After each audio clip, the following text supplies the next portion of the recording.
up everything to my heart, but in return, never promise for never give it up. But then yo, fling it back my love when you make up your face. You're passionate, my sister, you're not hesitate. No, you're kinda shy, but still let up on anything.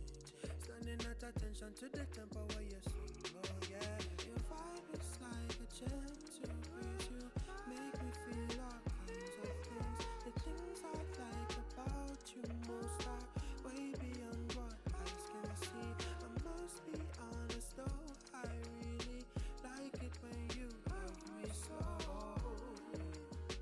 Love me slow. Don't stop. Warmer than a fire, your pulsating, wanna stay inside. Chica, me vuelves loco, estoy enamorado, cada vez. Be my only queen, you can trust it, I wouldn't tell you lies. I ain't got that time, no, no, no. Your vibe is like a gentle breeze. You make me feel all kinds of things. The things I like about you most are way beyond what eyes can see. I must be honest though, I really like it when you love me slow. Love me slow.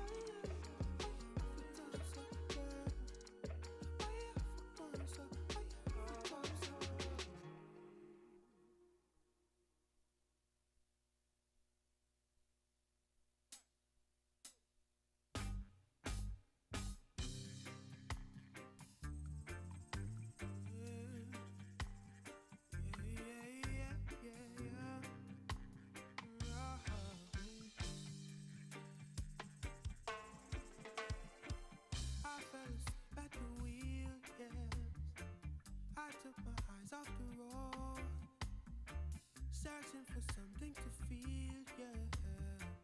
I disrespected the code. I wasn't trying to hurt you, yeah. Though this is just what I've done, choosing a vice over virtue. I don't know who I've become, and it's so heavy, heavy. I tell you I'm fine. This burden of mine so heavy, heavy, full to the hilt, but all of the guilt so heavy, heavy. I'm being contrite, so don't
are the government agency mandated to create an enabling environment for investment in SEZs in Jamaica. We regulate, supervise, and provide policy direction on SEZs, attract investments, and facilitate business, all in an effort to grow Jamaica's economy and ensure that investors get the most from their investments. Contact us to learn more about our work. We are the government.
World, change is constant, but with change comes opportunities. That's why since 2010, the DBJ has been helping to build Jamaica, injecting $361.1 billion into the local economy. We have also empowered small businesses by facilitating 129,000 loans to MSMEs totaling $64 billion and provided $1.3 billion in grant support to over 4,000 businesses. Through initiatives like the Credit Enhancement Facility, we have provided $13.6 billion in collateral support to over 2,200 businesses. Build your business today. Visit us at dbankjm.com to learn more. DBJ, the business builder.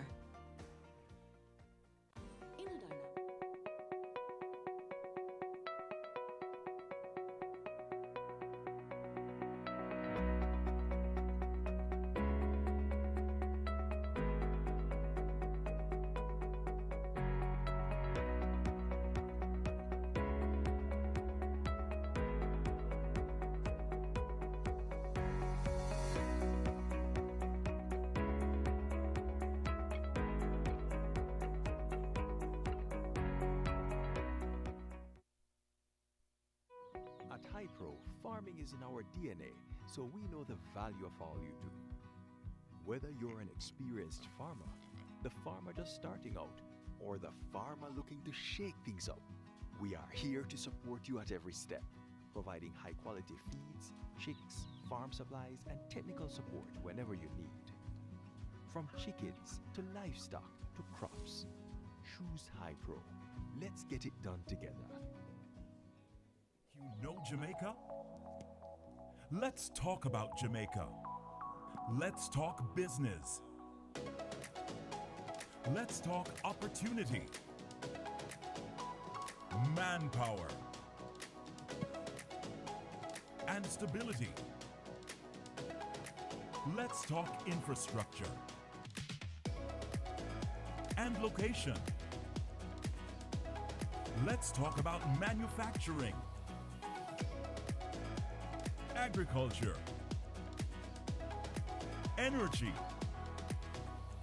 logistics, business process outsourcing, and tourism. Let's talk about your business. Let's talk vision and growth. Let's talk success.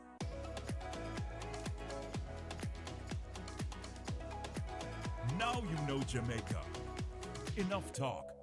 Let's do business. Do business Jamaica. You know Jamaica. My name is Michael Leachin. I am the chairman of the National Commercial Bank Financial Group of Jamaica. Well, my most recent investment project is agriculture. Huge opportunity for farmers, Jamaica investors, but also investors, period. There are many things you have to do before you can say yes I really want to be a farmer/investor in Jamaica. You need to get through all the regulatory hurdles. Jampro, their business is to hold the investor's hand and say, come, let me take you. So why is Jamaica the perfect place to be invested right now? Jamaica has great location. You can make great margins. You're protected by legal framework. The macroeconomic situation is outstanding today. Interest rates are low. Liquidity is there. That is what will be the catalyst for foreign investors to be confident also. Food flavor, full of vibes. Good morning, everyone. We thank you so much for your patience. A sunshiny morning from the Pearl of the Caribbean, Jamaica, land we love. I just love how we're fans of this country. Can you get another woo?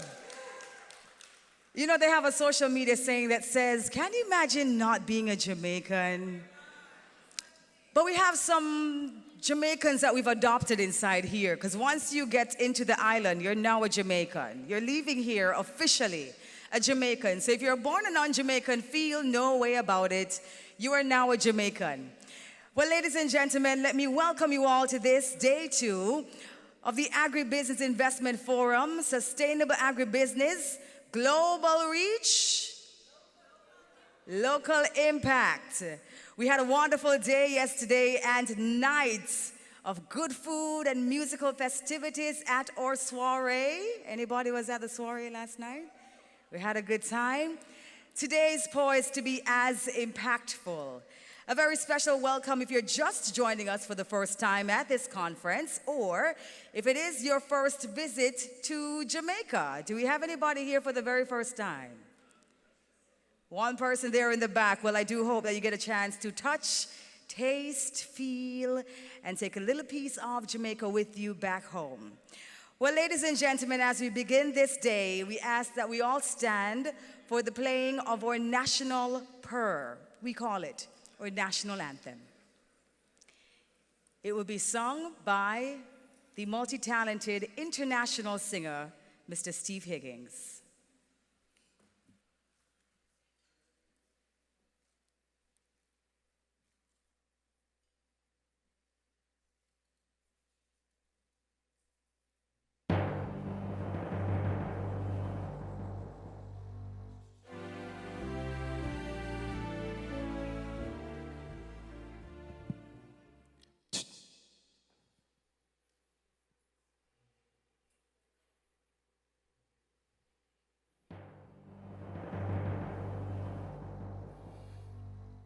Eternal Father, bless our land.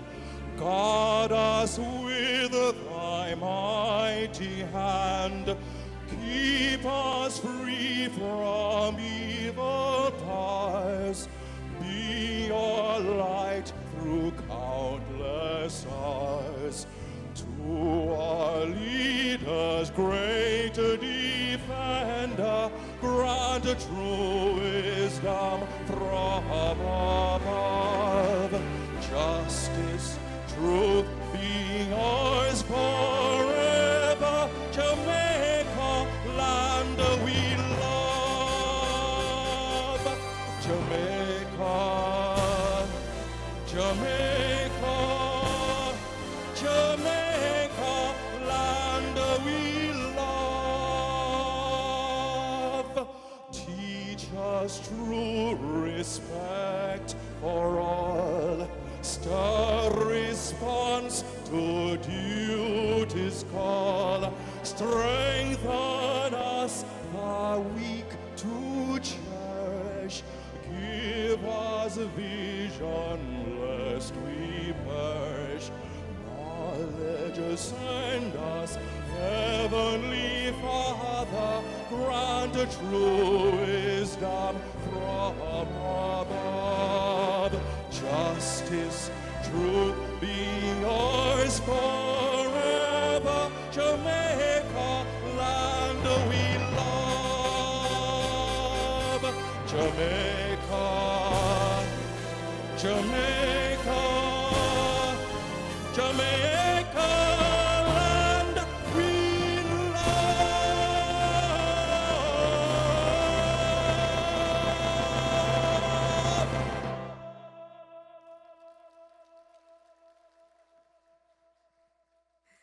And we say thank you so much to Mr. Steve Higgins for that beautiful rendition of our national anthem. I know, as I said it yesterday, we don't normally clap after the national anthem, but when you see our Minister Albin Hill turning his head to the, where are you?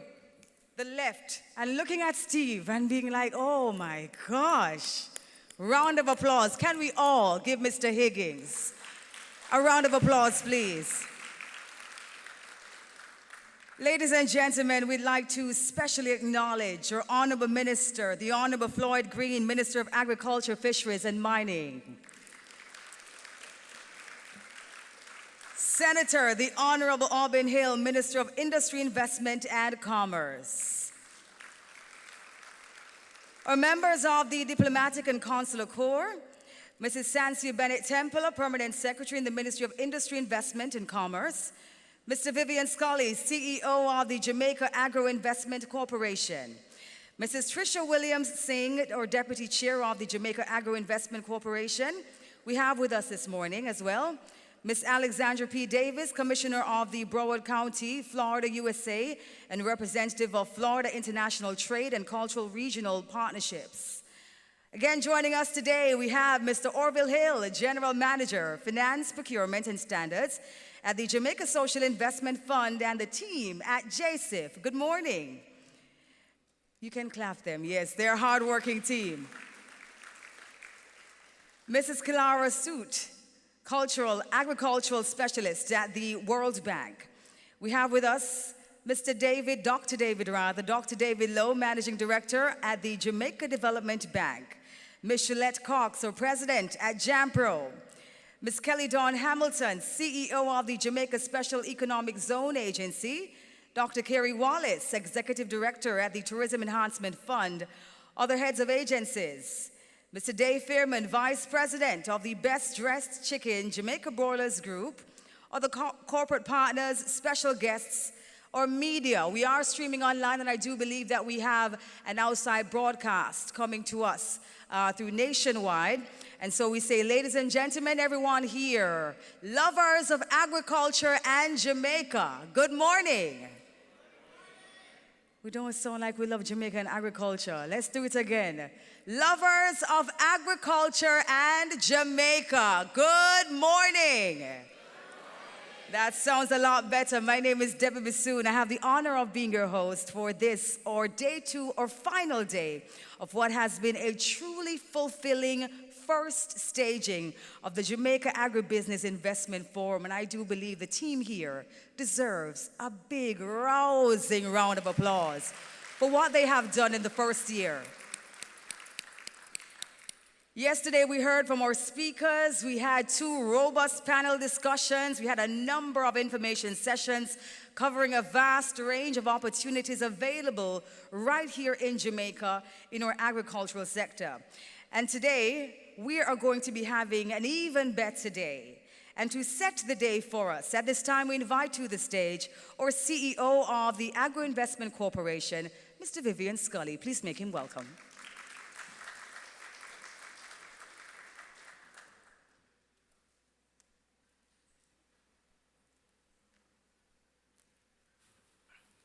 Thank you, Debbie, for that introduction. Good morning, ladies and gentlemen.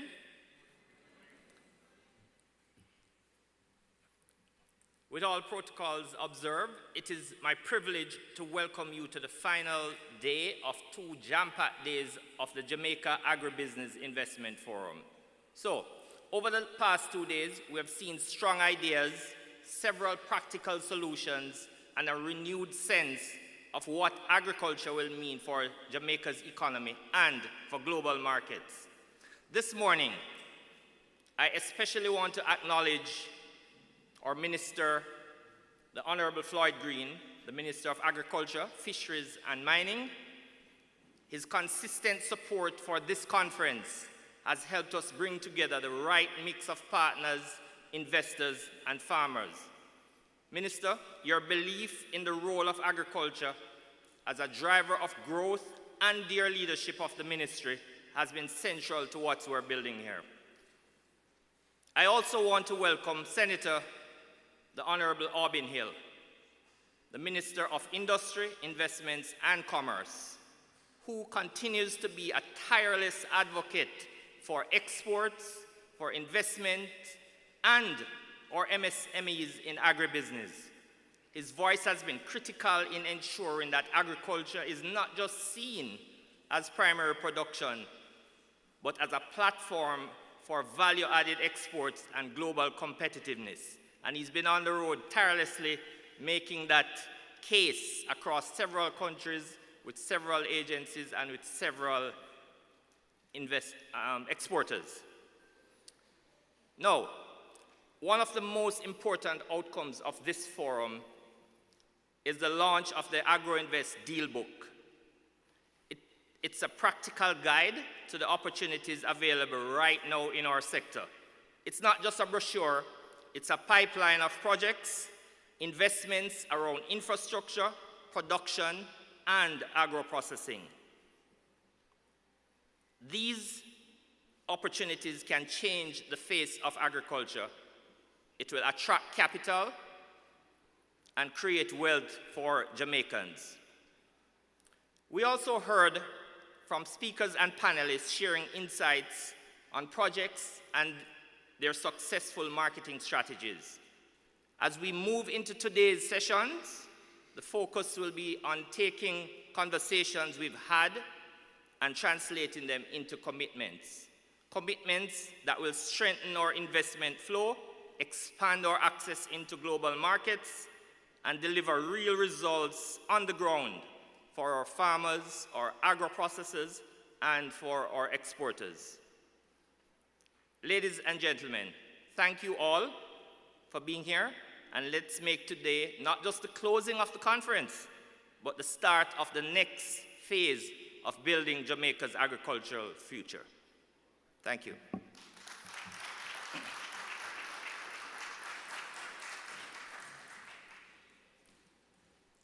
And we say big thanks to Mr. Vivian Scully, our CEO of the Agri-Investment Corporation. Thank you so much, sir, for your welcome. Now, ladies and gentlemen, at this time, we invite to the stage our newly reappointed minister, Senator, the Honorable Albin Hill, our Minister of Industry, Investment, and Commerce.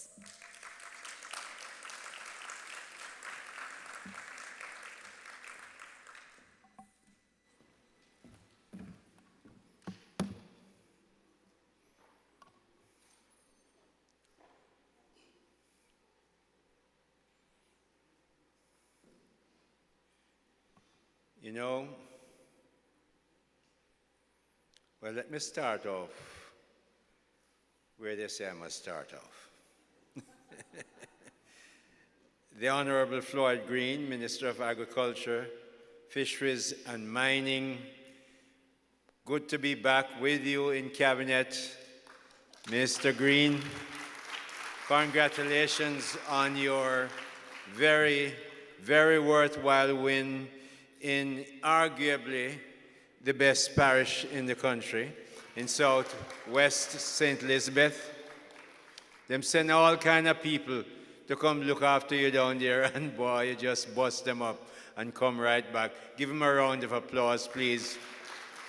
And a round of applause, because Minister Green is one of those ministers which he has a very clear mandate from the Prime Minister to be part of the growth enterprise of this country going forward. So, Floyd, I'm very happy that you're here, and I look forward to working with you. Members of the Diplomatic Corps, good to see you all here, and we will be visiting you, Shalette Cox and myself, Shalette, who runs JAMPRO, and you heard her yesterday, will be visiting you at some time in the near future. His Worship the Mayor, Councillor Richard Vernon, the Mayor of Montego Bay, Mr. Vivian Scully, Chief Executive Officer of Jamaica Agri-Invest Corporation. Vivian, thank you for putting this together. I see another very important player in this game, Dr. David Lowe, who is the head of DBJ. You're going to be twinned with Vivian, that's in the agriculture, and naturally, you're going to be twinned with us in the Ministry of Industry, Investment and Commerce. So you'll be twinning all over the place. Miss Alexandra Davis. She is visiting us as the Commissioner of Broward County, Florida, and representative of the Florida International Trade and Cultural Regional Partnerships. Broward is very, very close to Jamaica. Lots of Jamaicans live in Broward. We're happy to have you here, Ms. Davis, and we're very pleased that you're sharing and looking to partner with us. Welcome to Jamaica again. Yes, give her a round of applause, please. Diaspora leaders and partners, wherever you're coming from, we're happy to have you. Business leaders and other members of the private sector, sponsors of this forum, media practitioners, I understand Nationwide is here with us, and we're happy to have them, distinguished ladies and gentlemen. Just this last month, Jamaica held its 19th general election. I recognize that this is an investment forum, but there are many reasons why you must invest in Jamaica. We had our 19th general election last month. It was observed by the Organization of American States, Electoral Observation Mission, and others from the society and elsewhere in the Caribbean. Their preliminary report commended the Jamaican people for civic maturity and the calm, orderly conduct of voting in our last election. They praised our electoral officials, polling staff and security forces for their professionalism and highlighted the efficient tallying of swift announcement results.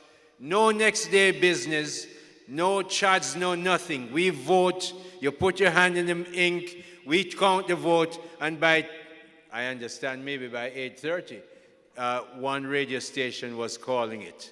That is efficiency and good. And then, mostly by 10 o'clock, whoever loses concedes and whoever wins says thank you very much. So, the Jamaica Labour Party, of which Minister Green and I are members, won. And we thank the Jamaican people for saying to Prime Minister Andrew Holness, we like how you've run this country in the past number of years, 10 years, we're going to give you a third term. We don't take that lightly. We give you thanks. And because we're Jamaicans, Eternal Father, bless our land. We give thanks to God as well for having a good election that went cleanly and went well. Why am I talking to you about that? Because the EOJ not only did a good job, but this is the kind of working democracy that makes investors comfortable and the type of democratic maturity they want to see. Jamaica is a country where democracy is mature. Yes, we're young in terms of 60-something years, 63 years, 64 years. Jamaica is a country where democracy is mature. Institutions are trusted. Our electoral commission is very well respected. People come from across the world, not just to see our athletes and our music, but to look at how we run elections in this country. I am very proud that that is an investment invitation to people who want to invest in this country. So the institutions are trusted, transitions are orderly and timely, and political stability is guaranteed. That is exactly what investors witnessed when Dr. the Most Honorable Andrew Holness was sworn in for the third term and was already at work the very next morning. Everything about Jamaica's democracy gives confidence and comfort to local and foreign investors, and our democratic traditions and practices that have become a model to countries in the region and around the world. Yes, they do come to look at us and see how we've done it, how we did it quite badly in the 80s, changed it, and now we're a model for people to come and see. So not only our democracy is solid, it's robust, it's rocking, of course, and our athletes, who we all know are punching above our weight in Tokyo. We have number 1 and 2 in the men, and number 2, a 19-year-old in the women's 100. We are punching above our weight, but I want to tell you something else. Our strong economy, which is why you're here. But I want you to understand there are other things around which you should be here for. You can take back to your countries where you go and see, look at how Jamaicans run their democracy. But our economy, our strong economy, political stability, strategic location, and ever-improving infrastructure. If you came here 3 years ago and didn't come back until just now, you'd never recognize the infrastructure that we put in around the island, and it's just getting better every day. It makes a very strong case for investing in Jamaica and investing in agriculture in Jamaica, and I'm going to tell you why. For the past 10 years, 8 or 9 of those years, no new taxes, all those budgets, no new taxes. I challenge you to find a non-oil country around the world where you can say that we don't have oil, we have a small country, and we have not raised taxes in 10 years. Jamaica, like our athletes, stand tall.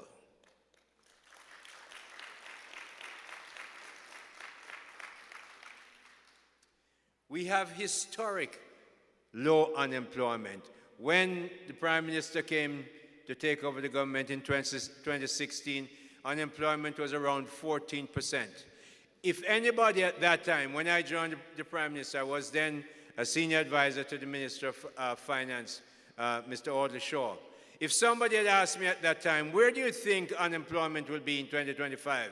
I would have kind of sheepishly said 7% and changed the subject. Because if I had said 3.3%, they'd say, what on earth, the Prime Minister lose his head? Where am I put this man to work in government for? What do you mean by 3.3%? Well, look at us now. 3.3% is where we are. That's amazing when you think about that. We don't have oil. We don't have any gold. But we manage an economy well. Boy, I have had the privilege of serving with a Prime Minister in a cabinet that's arguably the best this country has ever had. And I'm just happy to have been able to be there to work. And I'm very happy that him choose me again to continue the little job. Thank you very much, Prime Minister. So, when we look at all that, the Jamaican dollar is stable. No currency restrictions. And I put it to you, it's one of the best things that we have competing in the Caribbean. You don't have to go to a ministry or the Bank of Jamaica to get approval to transfer your money in, but better yet, to transfer your money out. Good money in, good money out, no problems. And if the money is not good, we have very powerful friends who will tell us that it's not good, so you can't bring it in. So, the freedom of the currency to be easily transferable. You look around the entire region. I'm not talking just about the Caribbean. Look across the region and you see how many countries can say that and make it actually work.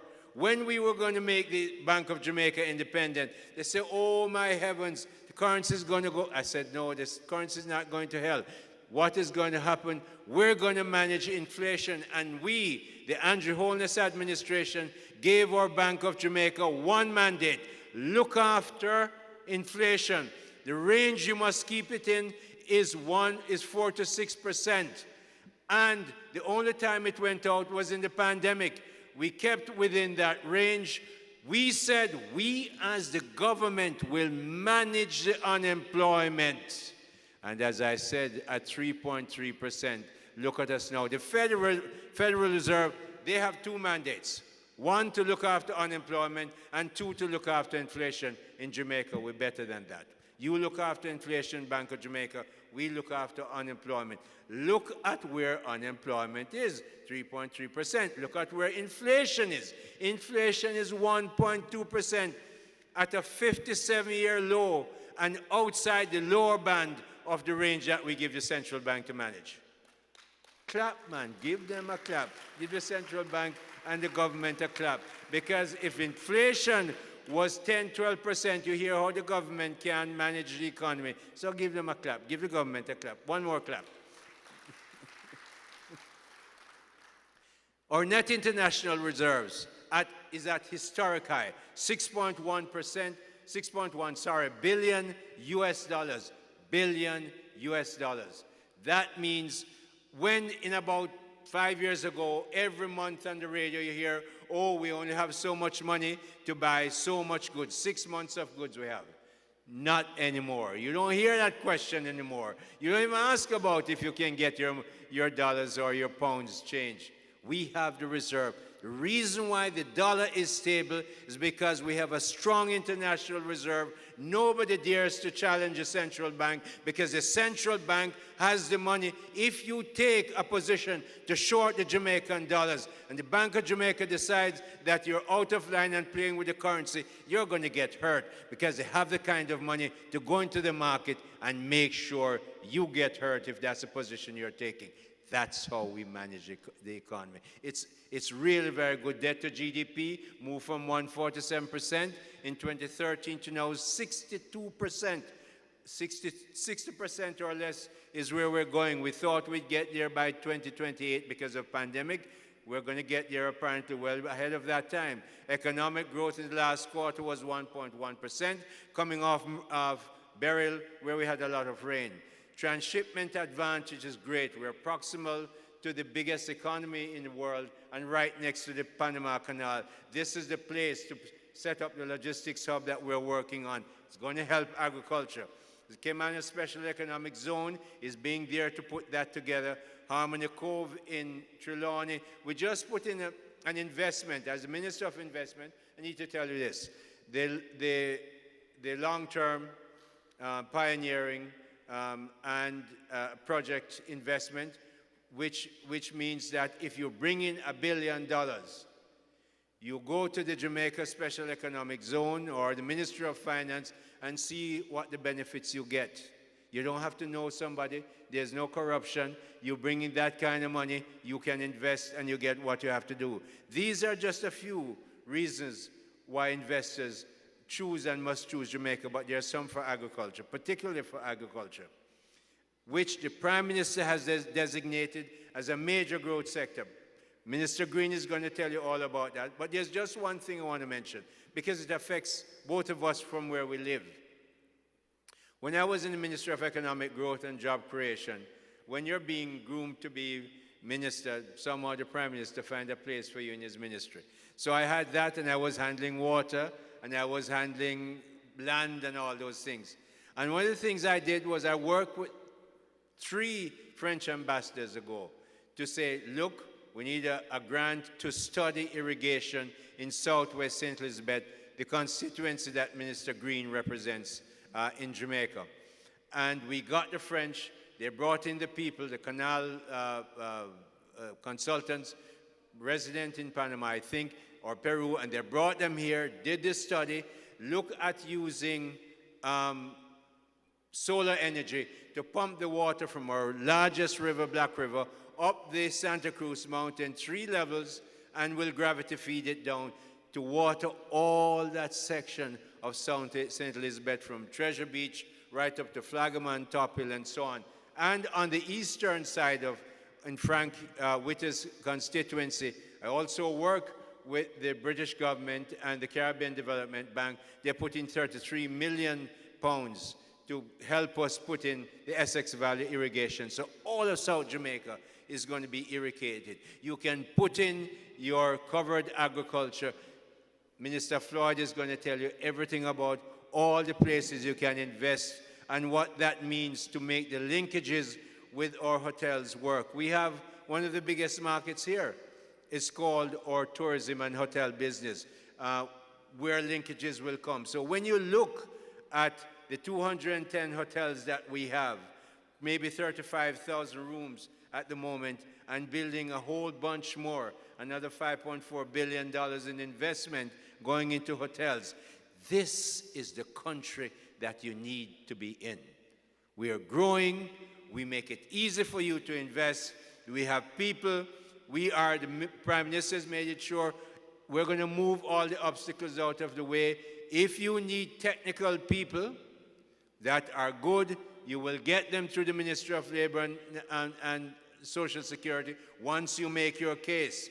So, ladies and gentlemen, as the Minister of Industry, Investment and Commerce, I'm especially happy to have you here.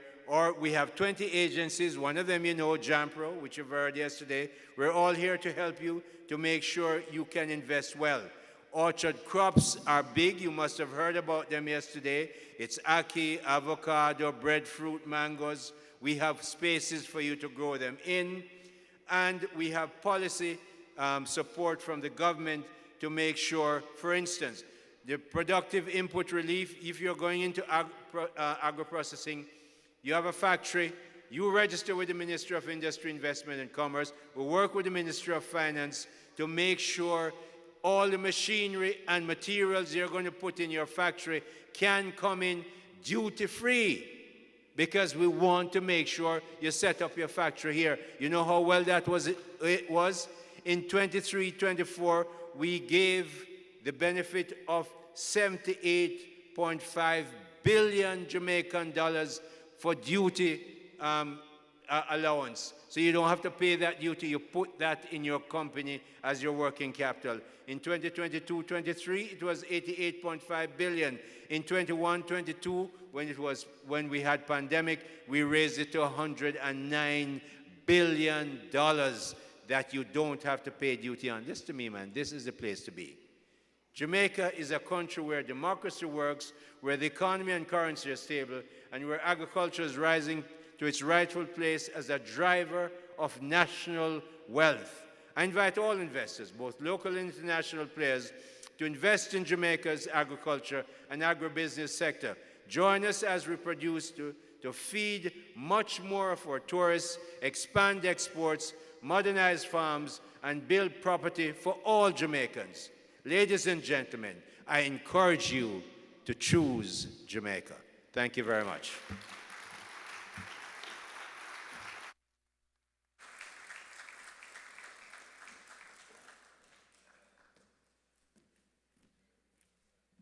Ladies and gentlemen, now you can understand why he is the reappointed Minister of Industry, Investment and Commerce. Put your hands together again, please, for the Honorable Auburn Hill. Thank you so much, sir. Solidly delivered.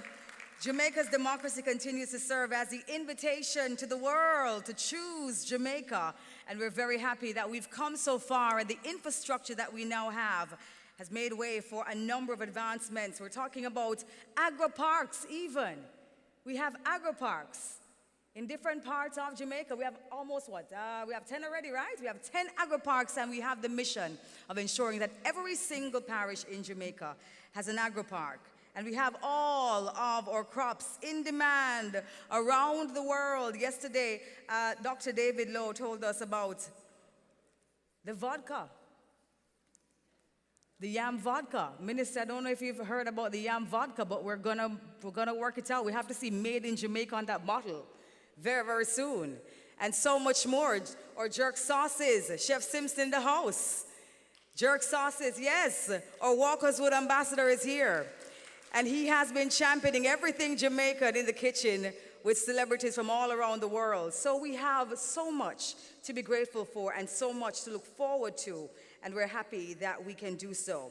So ladies and gentlemen, at this time, we're going to be inviting to the stage. We had him yesterday, and when he walked inside the room, you only see that kind of attention when you have big celebrities coming through. He could not catch a breath. The cameras were all over him. People were stopping him, asking him for his autograph, and we can understand why. Ladies and gentlemen, we have a leader with a vision to take agriculture to heights that we've never seen before in this country. A transformational leader who is steadfast in championing food security, sustainable farming, and the growth of the agribusiness sector. Put your hands together and let's welcome the Honorable Floyd Green, our Minister of Agriculture, Fisheries, and Mining.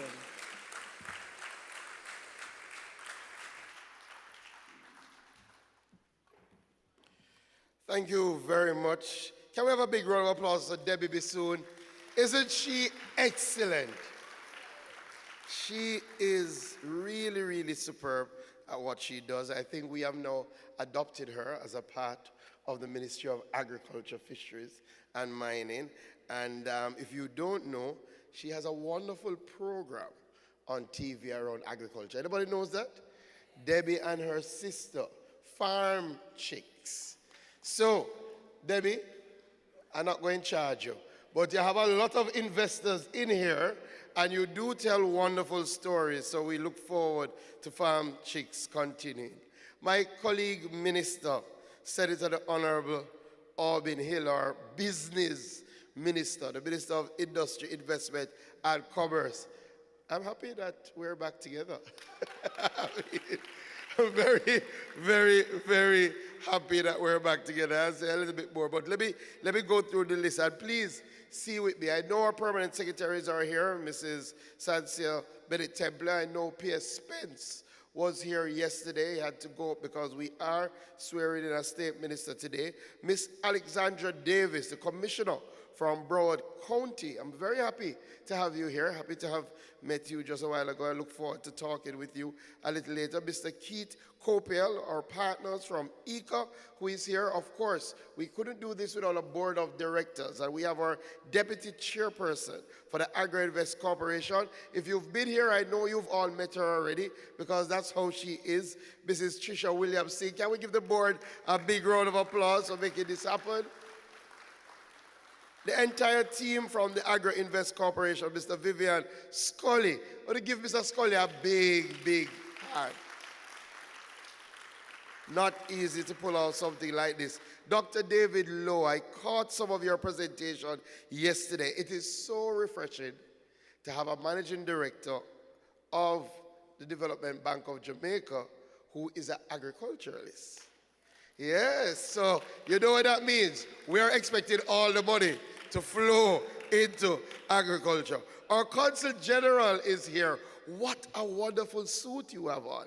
Can you stand so people can see how dapperly dressed you are today? Consul General Oliver Bear, if you know him, then you know his work. He is excellent at what he's done. Has served us very, very well in Florida. Mrs. Donna Marie Howe, our Managing Director for the Jamaica Bauxite Mining Limited, and the Chairman of our JBM Board, Anna Harry. Give them a big round of applause. One of our major partners here working with us. Mrs. Shillette Cox. You know, Minister Hill and I, we don't fight over you. We just see that you are part of both ministries. So JAMPRO and the entire team from JAMPRO is here. Also, Miss Kelly Dawn Hamilton, our Jamaica Special Economic Zone, our CEO. Where's Kelly Dawn? Very, very important in terms of what we are doing, Minister Hill and I, in terms of special economic zones for agriculture. And we had some discussions around that yesterday. We have a lot of partners, of course. Best Dressed Jamaica, the Jamaica Broilers Group. Give them a big round of applause. They're here, one of our major partners.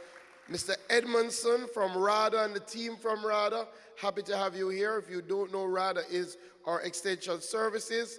Dr. Bellamy, and I'm calling the names. Where's RADA? Anybody from RADA? Put up your hand. All right, good.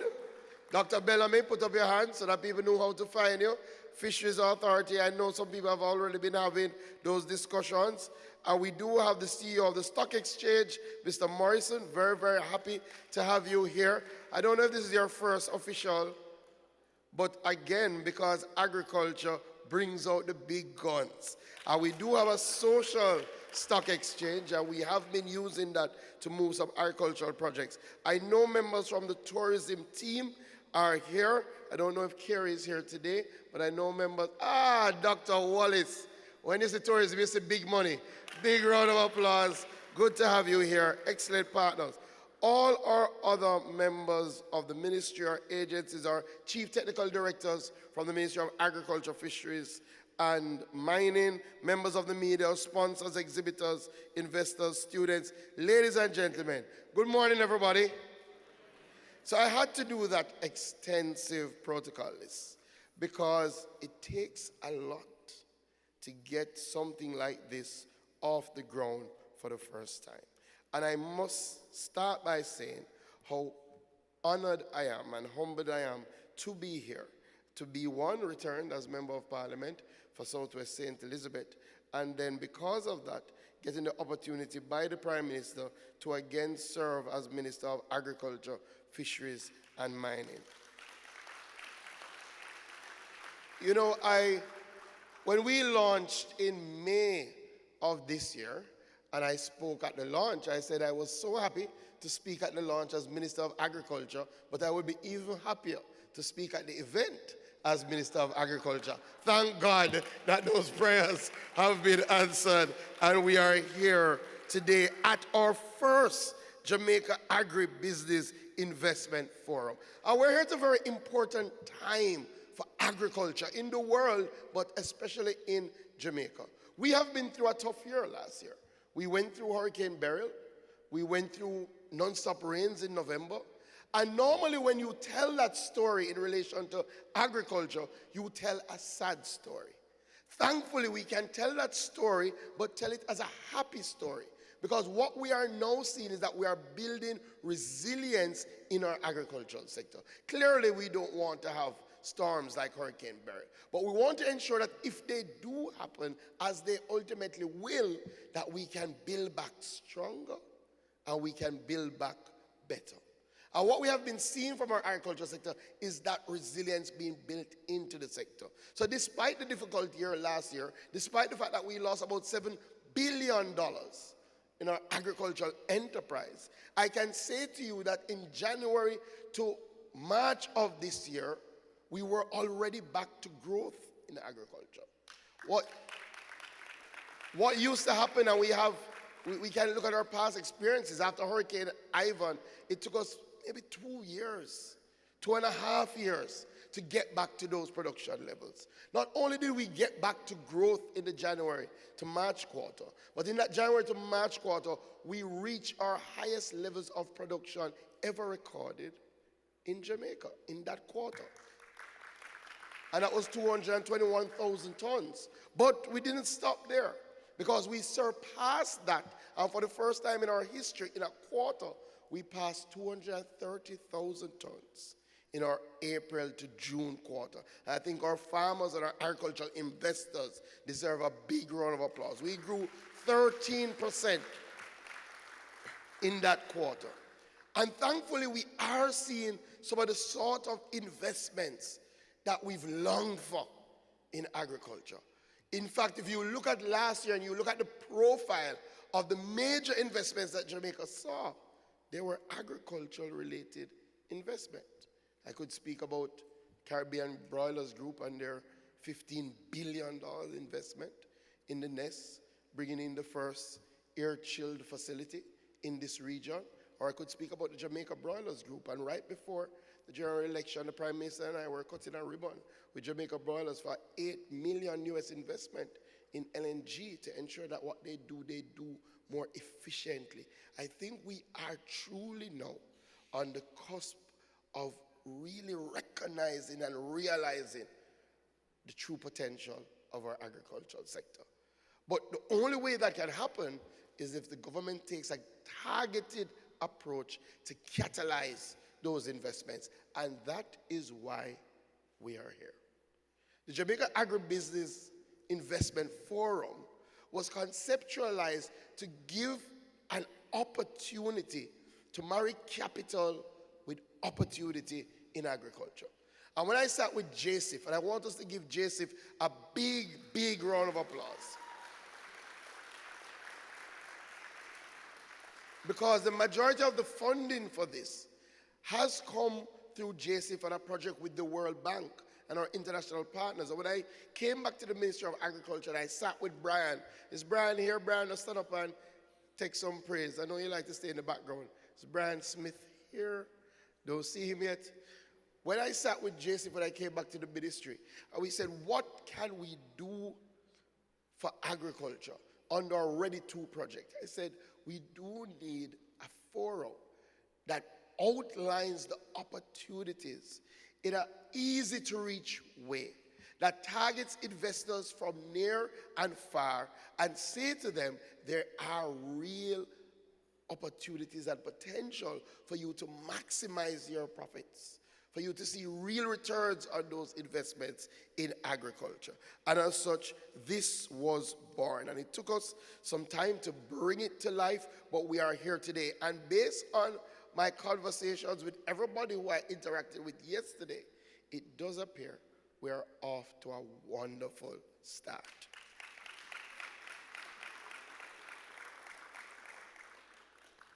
And for us, this is about changing the mindset around agriculture, changing how we approach agriculture and fisheries. Because I think we all know for far too long, we've spoken of agriculture and fisheries like it's a fall back on profession.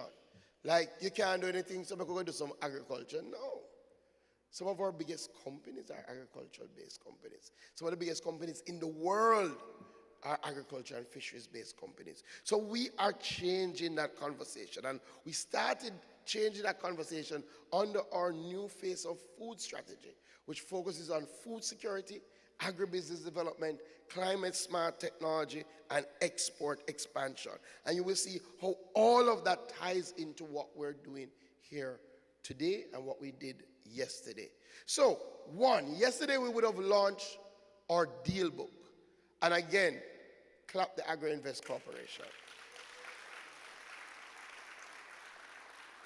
It was one of the set targets for this forum that people who come to this event would be able to leave with a practical guide that shows you structured investment-ready opportunities across crops, livestock, fisheries, agro-processes. Tells you a little bit about what you will take to invest, what would the returns on those investments look like, where are the opportunities in terms of land for you to make those investments, and who could do those hand-holding services to marshal you through those investments. And we have outlined a number of great investments, if I do say so myself.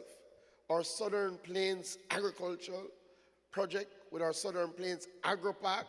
For those of you who are not familiar, that is closer to Kingston, St. Catherine, Amity Hall. We've already launched the Parnassus Leg, which is in Clarendon. Again, if you traverse the highway, I know for years people have been saying, boy, when we drive down the highway coming out of Kingston, there's just so much land and nothing is happening with it. That's true. But what it would take to make something happen with it, you would need a government that was willing to invest in that, because it would take access to irrigation.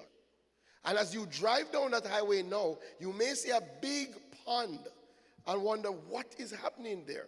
We have built the largest retention pond that will take water from the Rio Cobre, that will service the irrigation needs of that entire Southern Plains Agri-Park. And we are now looking for investors in that. Applications are open, and don't sleep on it, because we launched Parnassus earlier this year, Mr. Scully, and Parnassus is now completely gone. 700 acres have been all taken by investors doing great things. I like to tell the stories because I know sometimes as Jamaican, as investors, you want to hear that other people are taking the risk. So Walkerswood has taken about 70 acres of our Parnassus Agro Park, and they need it, and they need more. But you know they want to partner with a number of you. And I was having a wonderful conversation with my friends from Walkerswood yesterday, and I know, sometimes in Jamaica, companies don't like when you share, but as I always tell my agricultural companies, we must share the successes. Because when the rain falls and the hurricanes come, we see those stories. And we cry about them. But we don't think about when somebody says, boy, minister, I lost 50 million. I think, wow, you're going to make 50 million from this area? Walkerswood have been working with Publix. And Publix has introduced a jerk wings to their menu. And it is going like hot bread using Walker's Wood jerk seasoning. 7 weeks, 7 million US in sales.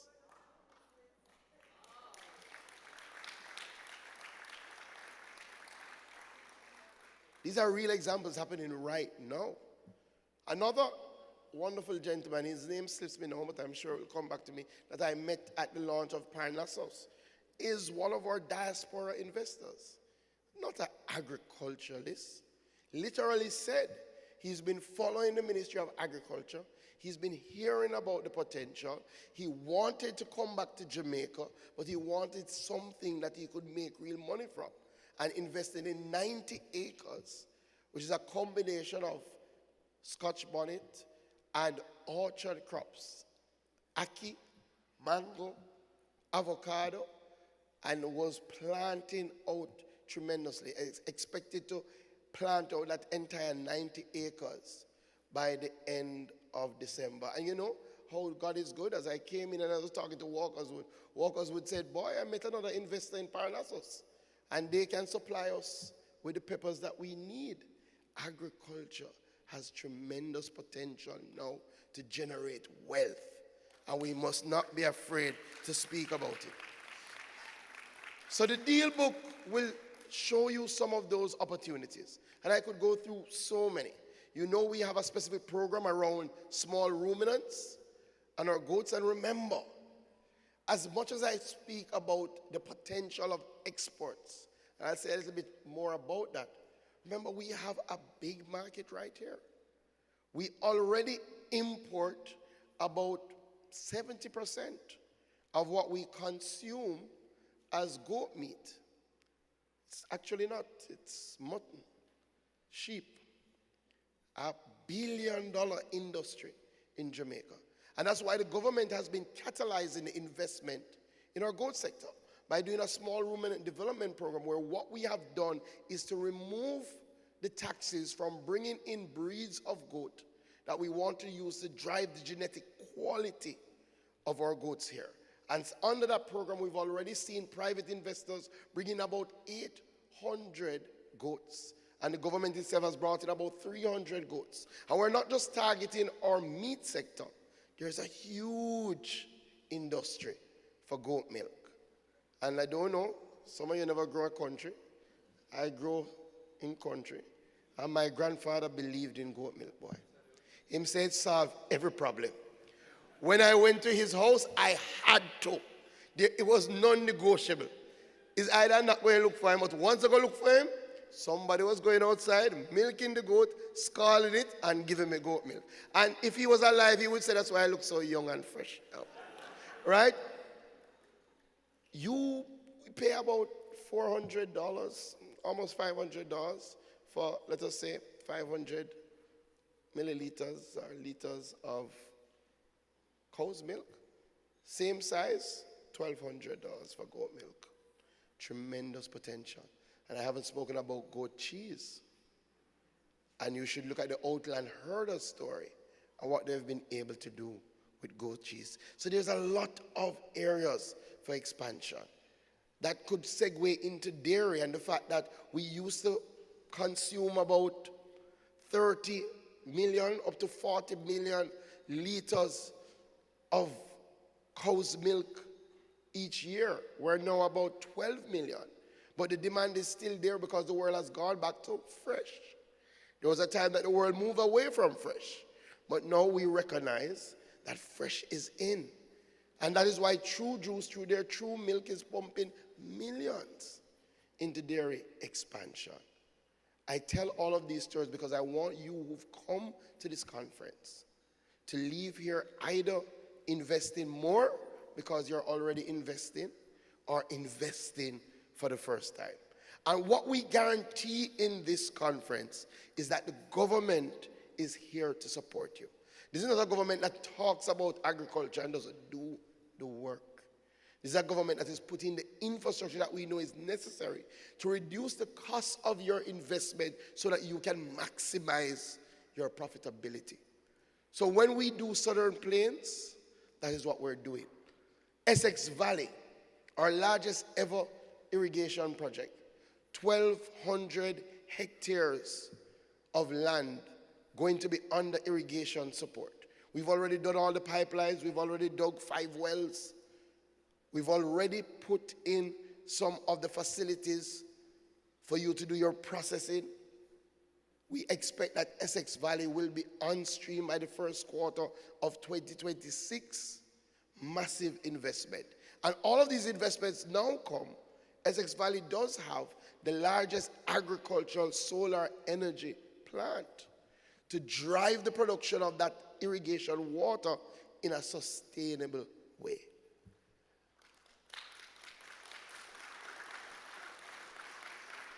But additionally, we have learned from mistakes of the past. So yes, we've been doing agri-parks for a long time, but to be honest, some of the agri-parks that we developed in the past were agri-parks in name. As in, there was an area that you identify as an agri-park, but it didn't have the infrastructure to ensure the success of your enterprise. And what the government is saying now, any agri-park that we develop, we're putting in the requisite infrastructure. Water, roads, storage. So Essex Valley comes with one of the biggest storage and processing plants that we've developed in agriculture. 25,000 square feet. Can hold about 22 containers of produce, but also has an area to do pure reproduction, also has an area to do brine preservation, smack in the middle of what Senator Hill says is the best parish in Jamaica. And we're developing this infrastructure not necessarily for the government to operate, but for us to partner with the private sector to drive agricultural enterprise. And the beauty as Minister of Agriculture, and this is why I really wanted to be back, because every time I say the biggest, I can then go to say the biggest. Because every project we do is bigger than the project we did before. So yes, Essex Valley was the biggest, but we are now going on to what will be the biggest investment in agriculture in the Caribbean, the PBCJ Plains Irrigation Scheme, which, to put in perspective, Essex Valley is 1,200 hectares of land.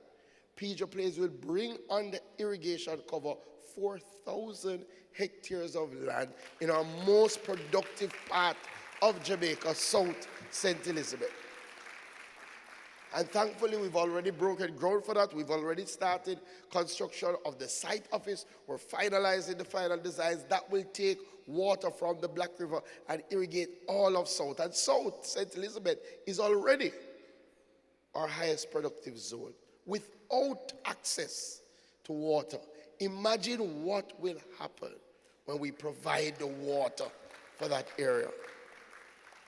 So I'm saying all of this to say that the government is here to facilitate your investment. And that is why we are embarking now in this term on ensuring that every single parish has at least one agri-park. Wherever you are in Jamaica and you want to do agriculture, there should be a space that facilitates that agricultural enterprise. And our newest agri-park that is coming on stream will be in St. Anne, a partnership through the Jamaica Bauxite Mining Limited and the Agri-Invest Corporation, 600 acres. So I'm saying to investors, talk now, because that is going to go fast. Because if you look what is happening in St. Anne, if you appreciate that Drax Hall has now become a hub of activity in St. Anne, if you look at the housing stock that's being developed in St. Anne, if you look at the tourism expansion plans for hotels like Grand Bahia, then you recognize that now is the time to invest in agriculture.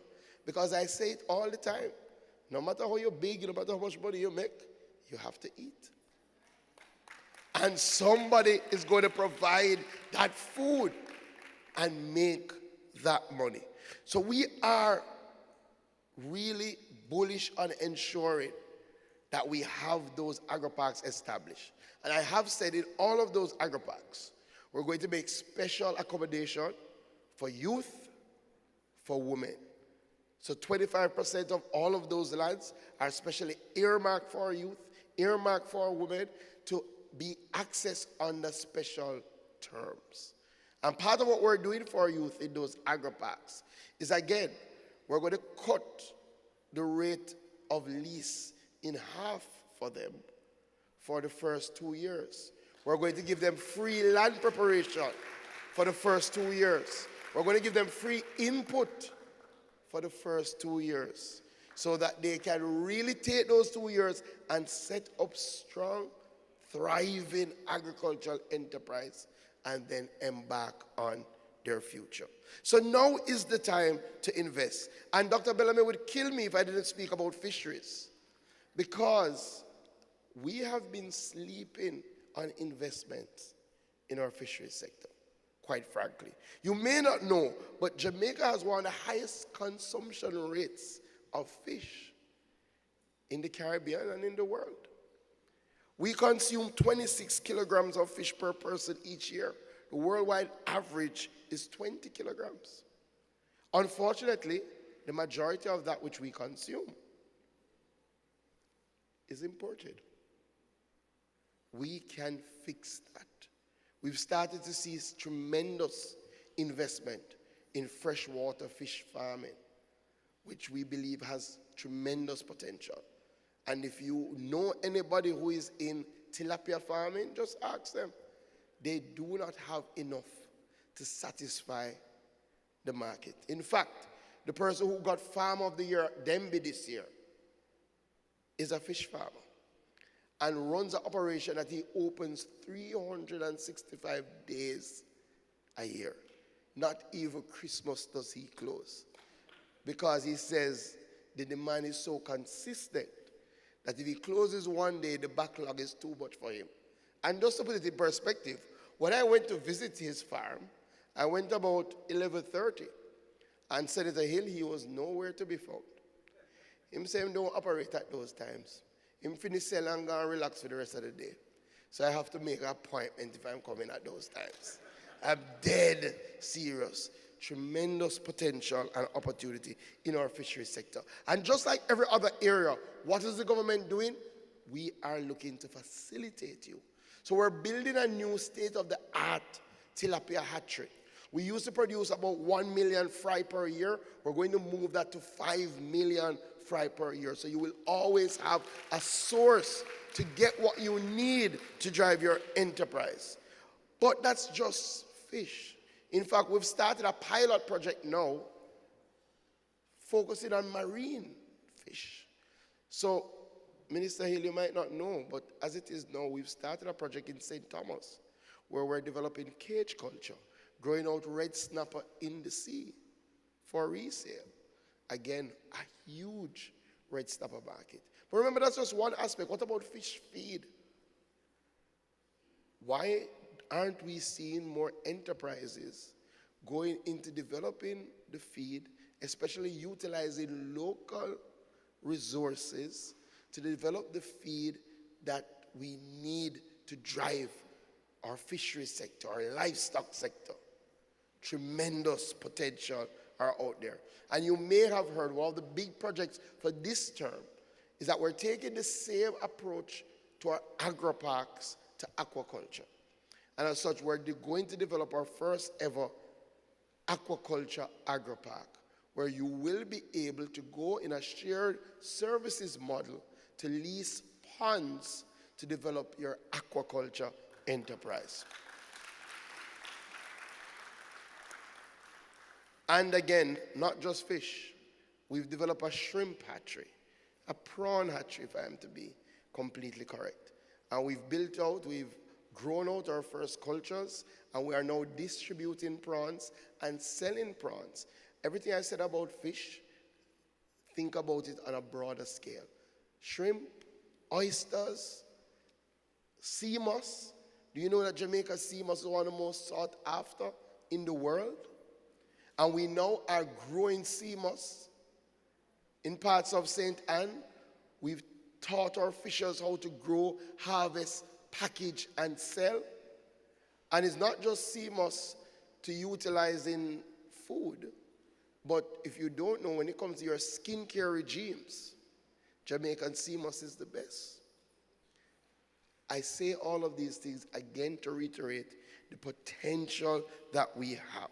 So we are here to pair all of these opportunities with your investment and to assure you that the government is looking to facilitate those investments. As you would have heard Minister Hill mention, we do have a productive input relief regime for agriculture. Almost everything you need to establish your agricultural enterprise, you can bring in without taxation. So your tractors, plows, your agriculture-related drones, talk to us at the Ministry of Agriculture. Let's work together to move your enterprises forward. Additionally, in some of our agri-parks, we now have matching grant schemes. In our Southern Plains Agri-Park, we do have a matching grant scheme where we're putting some money to help our enterprises start. And we're working on a first crop guarantee program, where oftentimes some of our farmers have a difficulty in that first crop that they put out and tend to lose that and then don't have the resources to start again. We're working on a guarantee regime for that. Additionally, Senator Hill and myself and the Minister of Tourism have been tasked to work with our hotel sector to ensure that they engage in long-term contracts for our agricultural products, so that you can take that contract to the bank, get the resources to really invest in your agricultural enterprise. And I'm sure you would have heard from the DBJ about Orbit, the new project that they have brought, that we sat down, looked at some of the issues that persons who operate in the agriculture and fishery space have faced over the years, and tried to rework the requirements to make it more accessible. And that's just on the loan side. The DBJ has a whole host of grants. And I know some of my agricultural entrepreneurs will say, boy, it's difficult. Well, we're working on that. But work with the DBJ and the Agri-Invest, because sometimes what appears difficult initially, if you get some hand-holding services, you can make it through. So, we have tremendous potential. I think we are off to a wonderful start with our first ever Jamaica Agri-Business Investment Forum. Do you agree?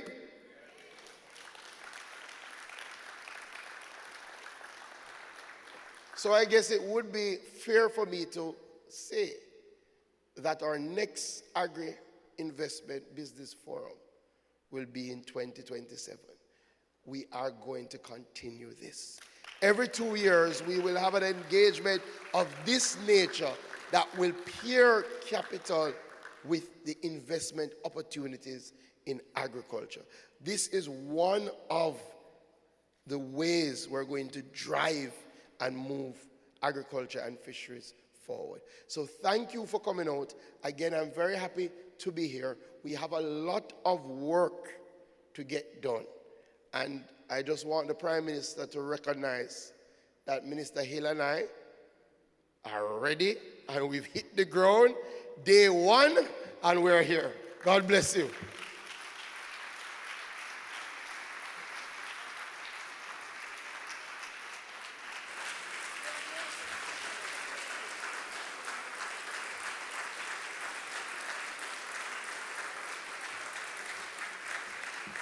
Ladies and gentlemen, our newly reappointed Minister of Agriculture, Fisheries and Mining, the Honorable Floyd Green. A round of applause once more, please.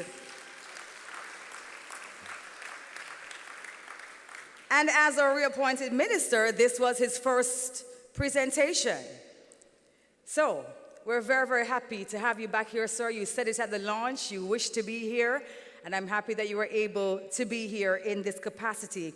And not just as an attendee, sir, because I know you would not miss it, but really here as our Minister of Agriculture, Fisheries and Mining, and a very excellent presentation. And we are excited to hear that we will have another Agri Agri-Business Investment Forum in 2027.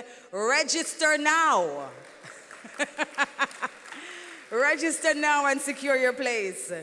Thank you so much, Minister. Ladies and gentlemen, at this time, we're going to be inviting back to the podium our ministers, the Honorable Albin Hill and the Honorable Floyd Green. We have a very special presentation for both of you, sirs. We're inviting to the stage our CEO, Mr. Vivian Scully, to make the presentation of this, our deal book. And in this comprehensive book, you'll find everything you need to know about our sector, about our in-demand crops or animals or poultry, aquaculture, everything that you need and so much more. And for our attendees here, if you are concerned, I did not get my deal book. Don't worry, this is a digital conference. Turn the back of your badge and you'll see a QR code and you can scan it for your own digital copy of the deal book.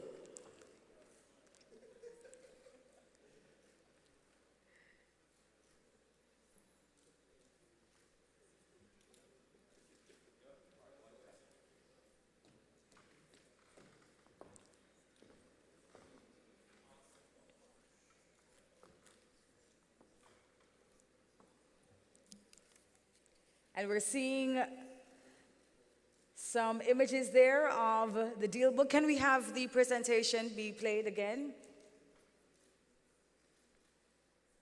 There we have the ready to locations. Can we give our love to the JSIF team inside the building again?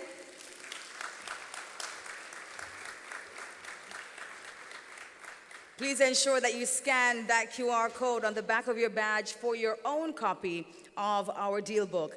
Ladies and gentlemen, this brings us to our coffee break and also to the tour of the exhibition hall by our ministers.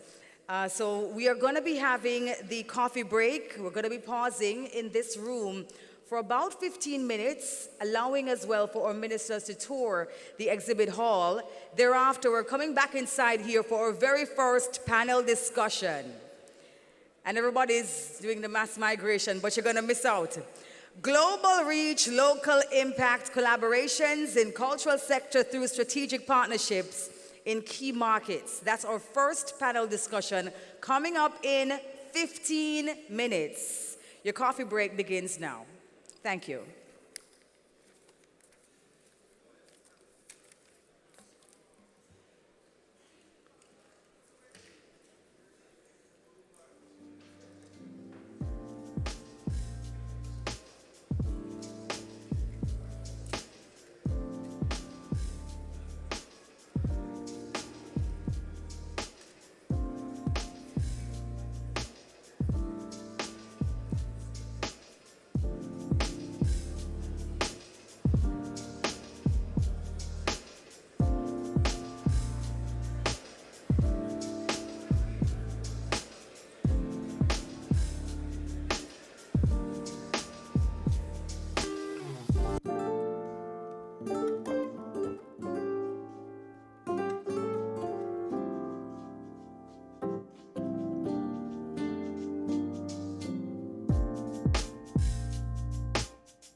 Ladies and gentlemen, I was instructed to invite the following key key individuals to make their way on to the podium for a photo opportunity. We're inviting back to the stage just before he heads down to the exhibit hall, our Honorable Minister Floyd Green and Senator the Honorable Auburn Hill. We're inviting to the stage Commissioner Alexandra P. Davis, Consul General Oliver Meir. We're inviting Dr. Kerry Wallace to the stage.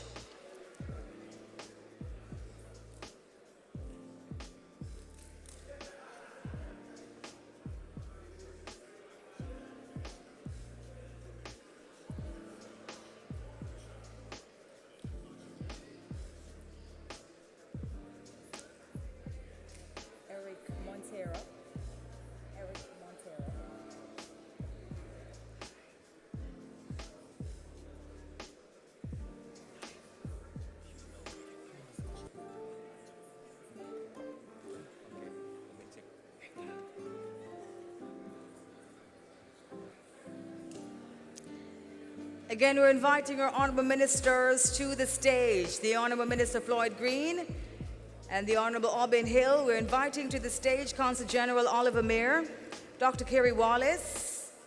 We are inviting Mr. Eric Montero. We're inviting Mr. Orville Hill to the stage. Mr. Orville Hill to the stage. Thank you so much, sir.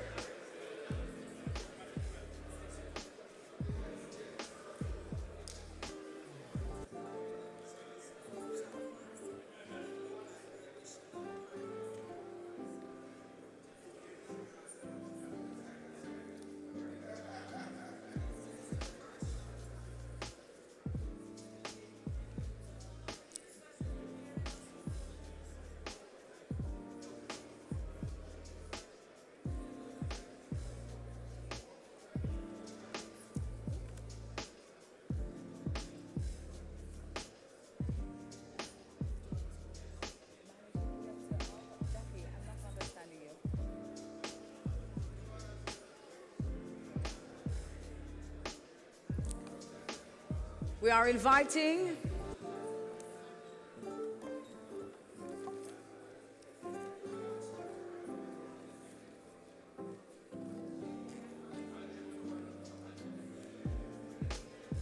Miss Shillette Cox to the stage, please. Jampro Shillette Cox to the stage.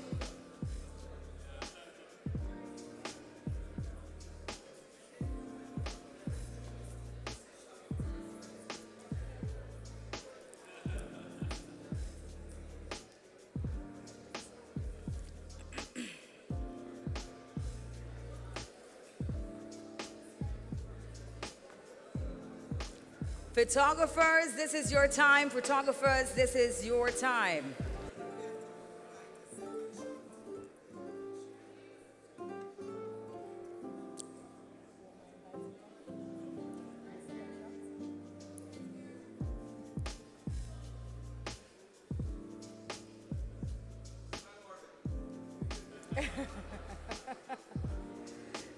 Smile brightly like you've just had the best plate of ackee and saltfish in your life.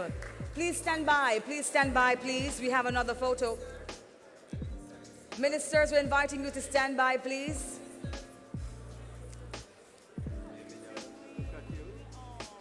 Nice to be back to be with your baby. Good to see you. Good to see you. Yes.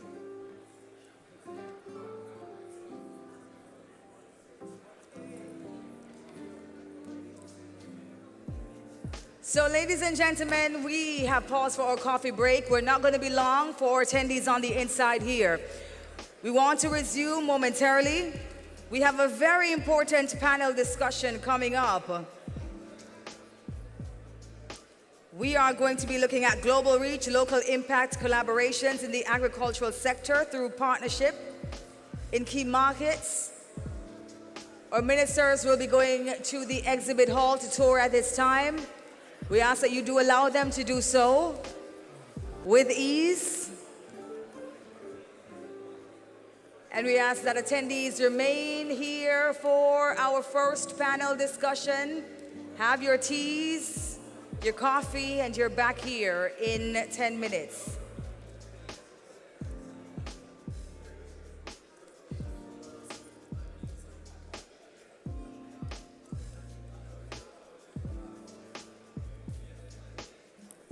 Hi.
The government agency mandated to create an enabling environment for investment in SEZs in Jamaica.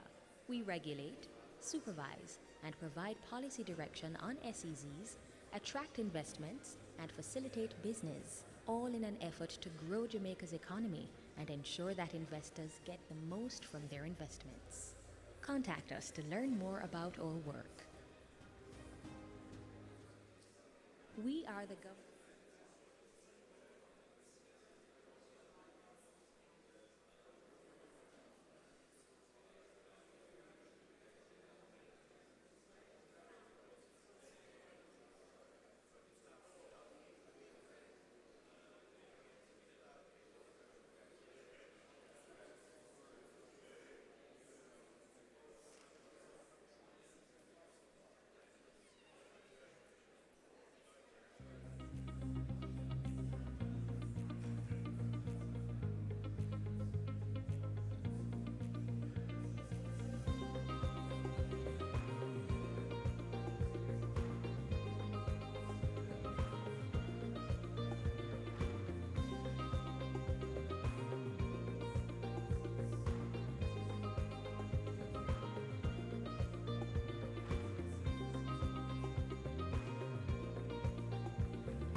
Change is constant, but with change comes opportunities. That's why since 2010, the DBJ has been helping to build Jamaica, injecting $361.1 billion into the local economy. We have also empowered small businesses by facilitating 129,000 loans to MSMEs totaling $64 billion and provided $1.3 billion in grant support to over 4,000 businesses. Through initiatives like the Credit Enhancement Facility, we have provided $13.6 billion in collateral support to over 2,200 businesses. Build your business today. Visit us at dbankjm.com to learn more. DBJ, the business builder.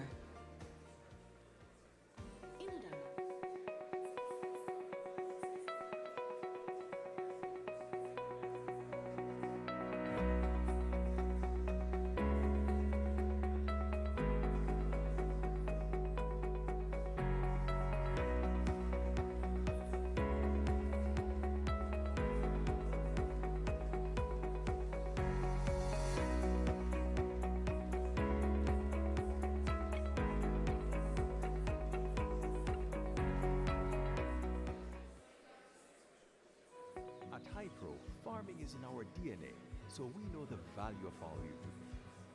Whether you're an experienced farmer, the farmer just starting out, or the farmer looking to shake things up, we are here to support you at every step, providing high-quality feeds, chicks, farm supplies, and technical support whenever you need. From chickens to livestock to crops, choose Hypro. Let's get it done together. You know Jamaica? Let's talk about Jamaica. Let's talk business. Let's talk opportunity, manpower, and stability. Let's talk infrastructure and location. Let's talk about manufacturing, agriculture, energy, logistics, business process outsourcing, and tourism. Let's talk about your business. Let's talk vision and growth.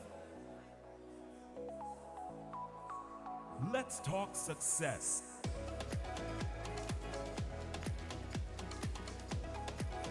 Now you know Jamaica. Enough talk. Let's do business. Do business Jamaica. You know Jamaica. My name is Michael Leachin. I am the chairman of the National Commercial Bank Financial Group of Jamaica. Well, my most recent investment project is agriculture. Huge opportunity for farmers, Jamaica investors, but also investors, period. There are many things you have to do before you can say, yes, I really want to be a farmer/investor in Jamaica. You need to get through all the regulatory hurdles. JAMPRO, their business is to hold the investor's hand and say, come, let me take you. So why is Jamaica the perfect place to be invested right now? Jamaica has great location. You can make great margins. You're protected by legal framework. The macroeconomic situation is outstanding today. Interest rates are low. Liquidity is there. That is what will be the catalyst for foreign investors to be confident also. Walker's food flavor, full of vibes. From your taste of food, yes, you come alive. Yeah, make it food nice every time, full of flavor in every bite. From start to finish, it's a hit. Walker's food in each and every dish. Hey, you know it's made in Jamaica, you know it's authentic. Hey, good vibes it bring. Walker's food flavor, full of vibes. Try Walker's Wood's range of products today. Yeah, man. Walker's Wood.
the government agency mandated to create an enabling environment for investment in SEZs in Jamaica.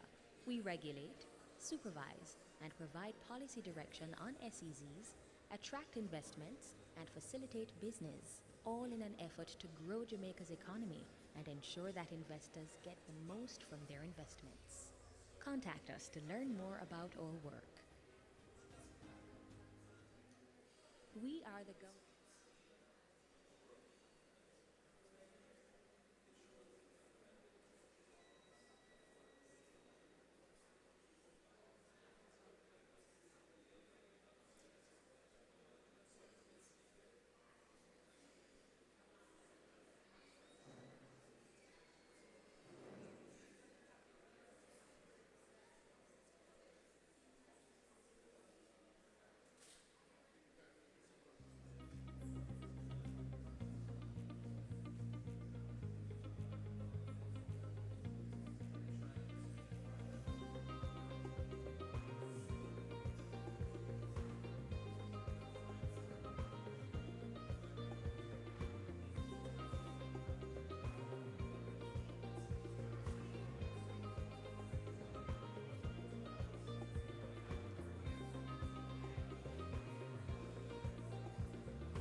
Change is constant, but with change comes opportunities. That's why since 2010, the DBJ has been helping to build Jamaica, injecting $361.1 billion into the local economy. We have also empowered small businesses by facilitating 129,000 loans to MSMEs totaling $64 billion and provided $1.3 billion in grant support to over 4,000 businesses. Through initiatives like the Credit Enhancement Facility, we have provided $13.6 billion in collateral support to over 2,200 businesses. Build your business today. Visit us at dbankjm.com to learn more. DBJ, the business builder.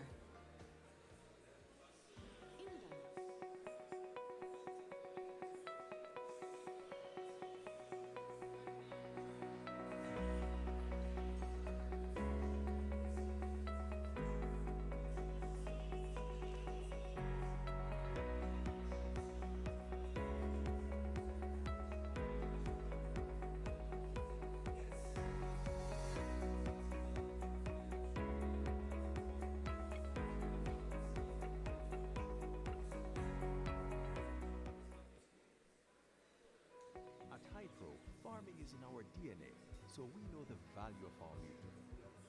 Whether you're an experienced farmer, the farmer just starting out, or the farmer looking to shake things up, we are here to support you at every step, providing high-quality feeds, chicks, farm supplies, and technical support whenever you need. From chickens to livestock to crops, choose Hypro. Let's get it done together. You know Jamaica? Let's talk about Jamaica. Let's talk business. Let's talk opportunity, manpower, and stability. Let's talk infrastructure and location. Let's talk about manufacturing, agriculture, energy, logistics, business process outsourcing, and tourism. Let's talk about your business. Let's talk vision and growth. Let's talk success.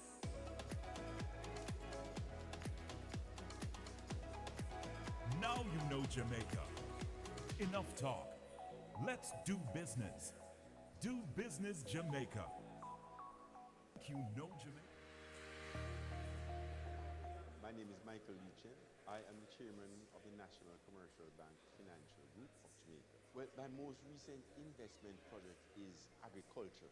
Huge opportunity for farmers, Jamaica investors, but also investors period. there are many things you have to do before you can say, yes, I really want to be a farmer slash investor in Jamaica. You need to get through all the regulatory hurdles. Jamco, their business is to hold the investors' hands and say, come, let me take you. So why is Jamaica the perfect place to be invested right now? Jamaica has great location. You can make great margins. You're protected by legal framework. The macroeconomic situation is outstanding today. Interest rates are low. Liquidity is there. That is what will be the catalyst for foreign investors to be confident also. Walker food flavor, full of vibes. From your taste of food, yes, you come alive. Yeah, make it food nice every time. Full of flavor in every bite. From start to finish, it's a hit. Walker food in each and every dish. Hey, you know it's made in Jamaica, you know it's authentic. Hey, good vibes it bring. Walker's Wood flavor, full of vibes. Try Walker's Wood's range of products today. Yeah, man. Walker's Wood.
Ladies and gentlemen, quick announcement that we are gearing up to resume. And so we're asking you, for the persons who are on the outside, to take your coffee with you on the inside, please, as we get ready to resume with our first panel discussion for this morning. So if you are hearing me on the outside, please, I know we are deep in conversations, and so we can take the conversation on the inside. To grow Jamaica's economy and our panelists, we are inviting our moderator, Consul General Oliver Mayer, to stand by, Commissioner Alexandra P. Davis, Mrs. Karima Munsi, Mr. Sean B. Garbert, Mr. Eric Montero, and Mr. Stephen Jones, our panelists, to stand by, please. But if you are in fact hearing the sound of my voice and you're on the outside, we're asking you kindly to make your way on inside, please, so we can get ready to resume our morning. Everybody inside here is okay? Got something? Got tea, got juice? Yeah? Okay, good. We're asking our volunteers to usher the persons on the outside back inside, please. We are getting ready to resume. We'd like to resume in less than 3 minutes. We have a packed day, so we're asking the persons on the outside, come on inside, please. You do not want to miss this discussion at all. In a dynamic world, change is constant, but with change comes opportunities. That's why since 2010, the DBJ has been helping to build Jamaica, injecting $361.1 billion into the local economy. We have also empowered small businesses by facilitating 129,000 loans to MSMEs totaling $64 billion and provided $1.3 billion in grant support to over 4,000 businesses. Through initiatives like the first 20 persons back on the inside, I have something very special for you. 200 businesses. Build your business today. Visit us at dbankjm.com to learn more. DBJ. The first 20 persons to come on inside, I have something extra special for you. You do not want to miss it.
agriculture,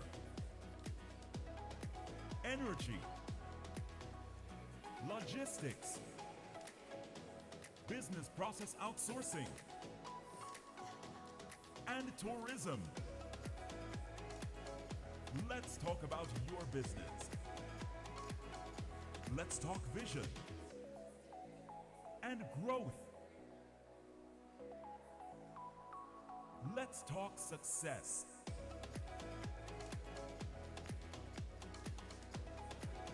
Now you know Jamaica. Enough talk. Let's do business. Do business Jamaica. You know Jamaica. My name is Michael Leachin. I am the chairman of the National Commercial Bank Financial Group of Jamaica. Well, my most recent investment project is agriculture. Huge opportunity for farmers, Jamaica investors, but also investors, period. There are many things you have to do before you can say, yes, I really want to be a farmer/investor in Jamaica. You need to get through all the regulatory hurdles. JAMPRO, their business is to hold the investor's hand and say, come, let me take you. So why is Jamaica the perfect place to be invested right now? Jamaica has great location. You can make great margins. You're protected by legal framework. The macroeconomic situation is outstanding today. Interest rates are low. Liquidity is there. That is what will be the catalyst for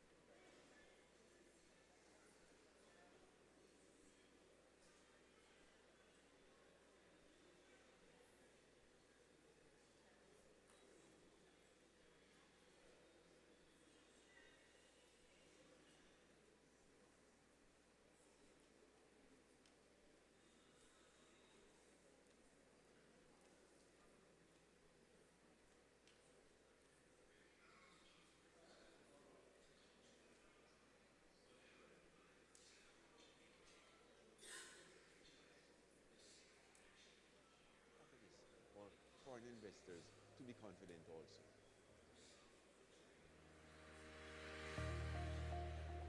My name is Michael Leachin. I am the chairman of the National Commercial Bank Financial Group of Jamaica. Well, my most recent investment project is agriculture. Huge opportunity for farmers, Jamaica investors, but also investors, period. There are many things you have to do before you can say, yes, I really want to be a farmer/investor in Jamaica. You need to get through all the regulatory hurdles. JAMPRO, their business is to hold the investor's hand and say, come, let me take you. So why is Jamaica the perfect place to be invested right now? Jamaica has great location. You can make great margins. You're protected by legal framework. The macroeconomic situation is outstanding today. Interest rates are low. Liquidity is there. That is what will be the catalyst for foreign investors to be confident also. Food flavor, full of vibes. From your taste of food, yes, you come.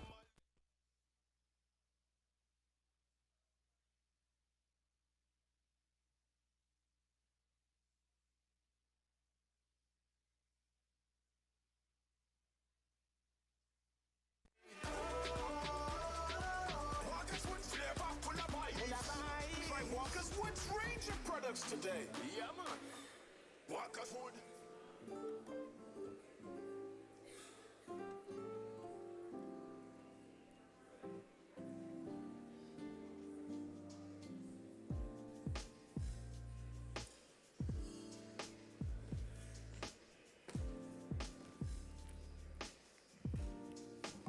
With the doors open, ladies and gentlemen, standing outside, we're asking you all to re-enter the room, please. We are ready to begin.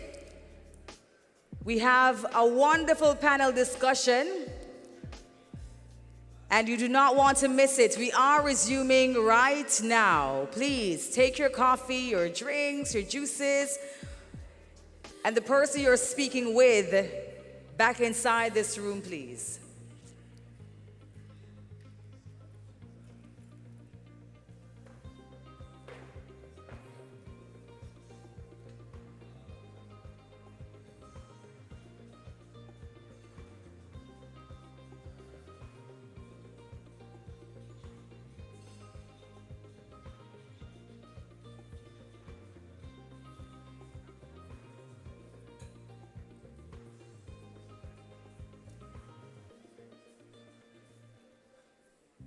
government agency mandated to create an enabling environment for investment in SEZs in Jamaica.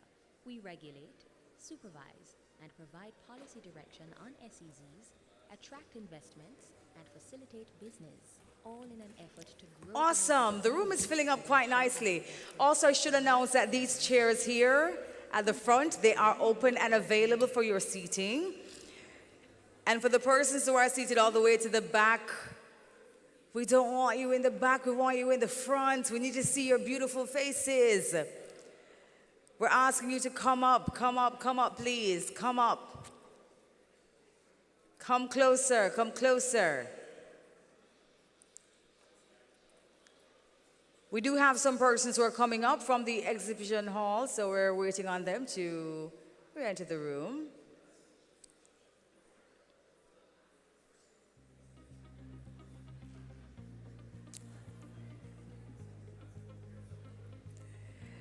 So for the persons who are still on the outside, come on in.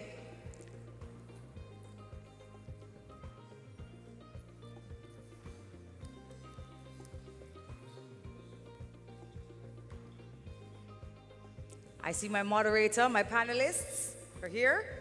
Yes? All right, awesome. We are going to begin. Ladies and gentlemen, we are ready to resume officially. Welcome back. We're starting with our first panel discussion for the morning. This one, global reach, local impact, collaborations in the agricultural sector through strategic partnerships in key markets. And at this time, we invite our moderator to the stage, Consul General Oliver Mayer. Come on up, sir. Consul General with responsibility for the Western United States of America. Please put your hands together for him, please.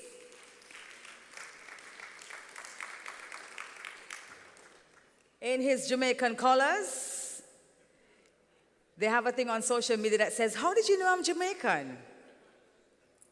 I mean, full Jamaican colors. We're inviting to the stage as well Commissioner Alexandra P. Davis, elected official, Commissioner of the Broward County, Florida, USA.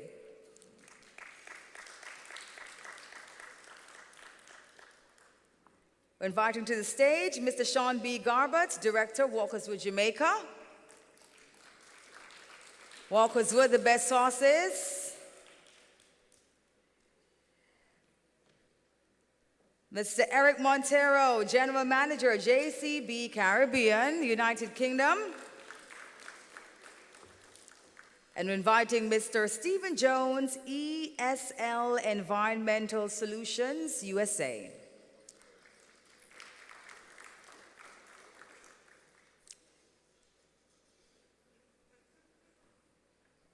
And we are going to begin. Over to you, Consul General. Thank you very much.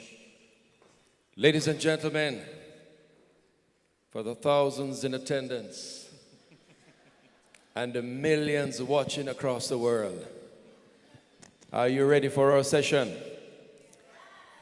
If you're enjoying the investment forum so far, can you make some noise, please?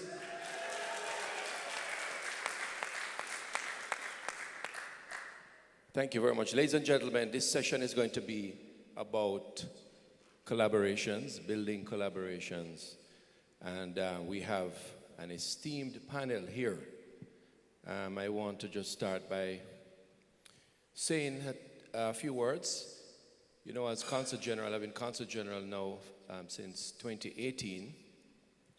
Work with an amazing Jamaican diaspora who I'd like to ask to stand. Any members of our diaspora who are here, would ask you to stand and just be recognized at this time. Don't be shy.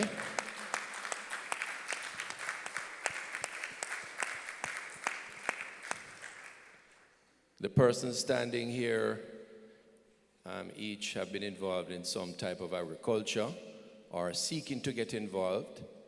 I just spoke to a gentleman who is about to start his seedling business. I have one of the ladies here is exporter of yam, and another person is about ready to move back to Jamaica to start agriculture. So we're chatting their business already. That's okay. So I won't call her name, but Renee, good to have you in the house.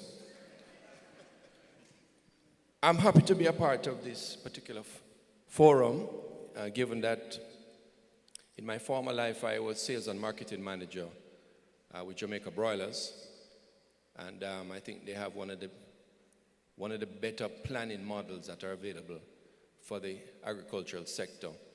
I also had the good fortune of supplying the local hotels with produce, local produce, over 20 different agricultural items.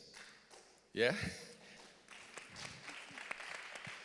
So I do bring some experience to this section. In fact, there was a cooperative that was set up just to act as our supply chain. And I see Mr. Anthony Grant in the house. He's the chair of that cooperative.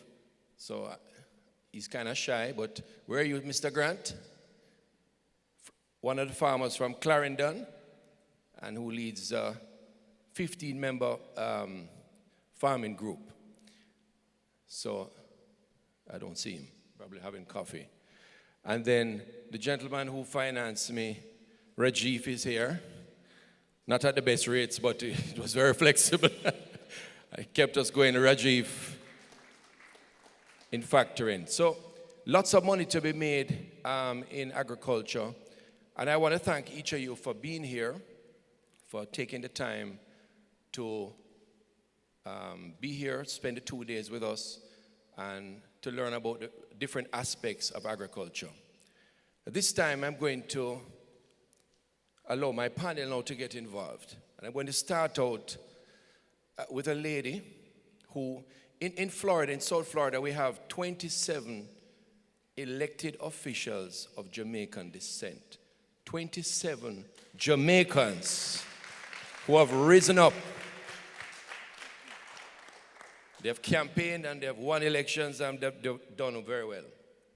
The lady I'm about to introduce to you, she started out as a commissioner in Miramar, did extremely well, and recently was elevated to a commissioner of Broward County. And that Broward County has more Jamaicans per county than any other county in the United States. She's done an amazing job. Commissioner Alexandra P. Davis. Give her a round of applause, please. Commissioner, I'm going to start with you. First of all, thank you for the work that you have been doing, serving the community. And I want you just to tell us a little bit about your role as commissioner. In 3 minutes, a little bit about your role and one achievement that you're proud of. Thank you so much, Consul General Oliver Mayer. Excuse my voice, I've had some voice issues, but I didn't want to not be here today. On behalf of Broward County, our mayor, vice mayor, and the rest of the commission, and of course our over 2 million residents of Broward County, I extend warmest regards to everyone here and the organizers. Thank you so much. A little bit before I go in about my political career, but I am British born, but raised in Kingston. I went to micro-practice in all-age school, also Wilmer's Girls High School, and the greatest university in the world, in my opinion, which is the University of the West Indies. Well said. I'd like to take a point of personal privilege just to introduce the third generation Jamaican, my son, Dr. Davis Raglan, who is here with me, and I tend to bring him wherever I can, so he learns about the culture of this great nation. I know the Minister Auburn Hill and Minister Green. When I did leave university, my first job was actually in the food storage division. At that time, it was under the Ministry of Commerce, and now it turned into the Ministry of Agriculture. But I learned a lot there. I was employed there as an entomologist. And so it's really fitting for me to be here on this panel today. I started off my career in politics in the city of Miramar. And the city of Miramar, many of you may have heard of it, but all of the elected officials in that city are Jamaican or Jamaican descent. It's the only one in the nation of the United States that has that combination. And so we're doing great things there. It is the home of the Usain Bolt statue that we made happen. At our Anson Sports Complex. And kudos to the Jamaicans for all they do. Somebody said, well, why would you put a Jamaican in the United States? What about people like, I know, some of the basketball players? The difference is they're not the greatest in the world. The world is not just the United States, right? And so we made sure we put the greatest in the world at our sports complex, at our track, which is used by a lot of the major champions, including the fastest man in the world right now is Oblique Seville. He has used our track. But being a Broward County Commissioner, as we are the center pretty much of trade for the Americas, the continent of the Americas. And so with our airport, which is the Fort Lauderdale Hollywood International Airport, and our seaport, which is Port Everglades, we do a lot of import, export, and trade. And so being here today, and we're going to talk a little bit about how we can assist Jamaica and how Jamaica assists us. We have shared goals in trade. We have shared opportunities in sustainable agriculture. And so we want to make sure that we collaborate more together, and we can do that in Broward County. And we hope to hopefully see many of you as we have our Florida International Trade and Cultural Expo in October 22nd and 23rd. We will have over 70 countries coming to Broward County, including, I understand, the Senator, the Honorable Auburn Hill, will be there, and hopefully you guys can make it as well. Thank you. Thank you very much. And I think Commissioner was being a little modest. She was central to that lovely statue of the greatest of all times, Usain Bolt. And at this time, I want to use the opportunity.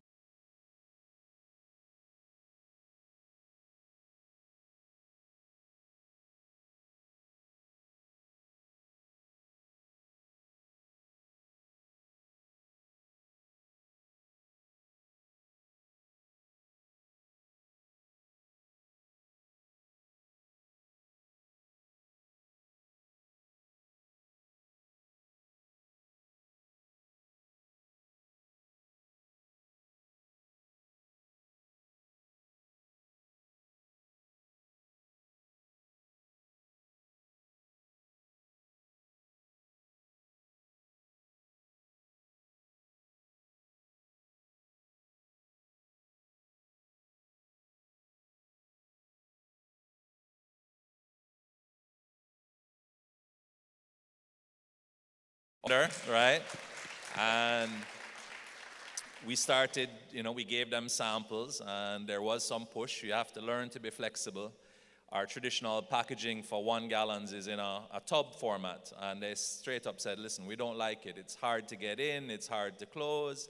I tried to tell them, hey, it's part of food safety and all of that, and they said, listen, if you want to work with us, we need something a little bit more friendly to our operations. So we're able to offer them a different packaging format, which was unique to what we offer them, more of a bottled formatted. And they started just in South Florida with about 200 locations, and they were doing I think a jerk chicken, leg and thigh. And that started to pick up. They offered now an 8-piece box of jerk chicken.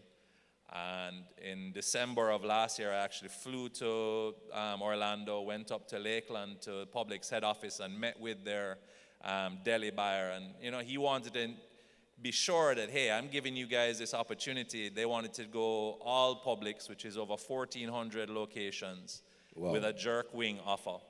And, of course, we had to ensure them that, listen, we have the ability and the capacity to supply you, our quality standards and all of those factors that they want to look at for any kind of global opportunity.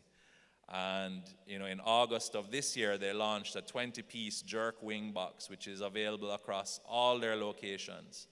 And the response has just been phenomenal, overwhelming. So not to say, it's resulted in now multiple containers a month of just this specific item for Publix, a new business for our brand.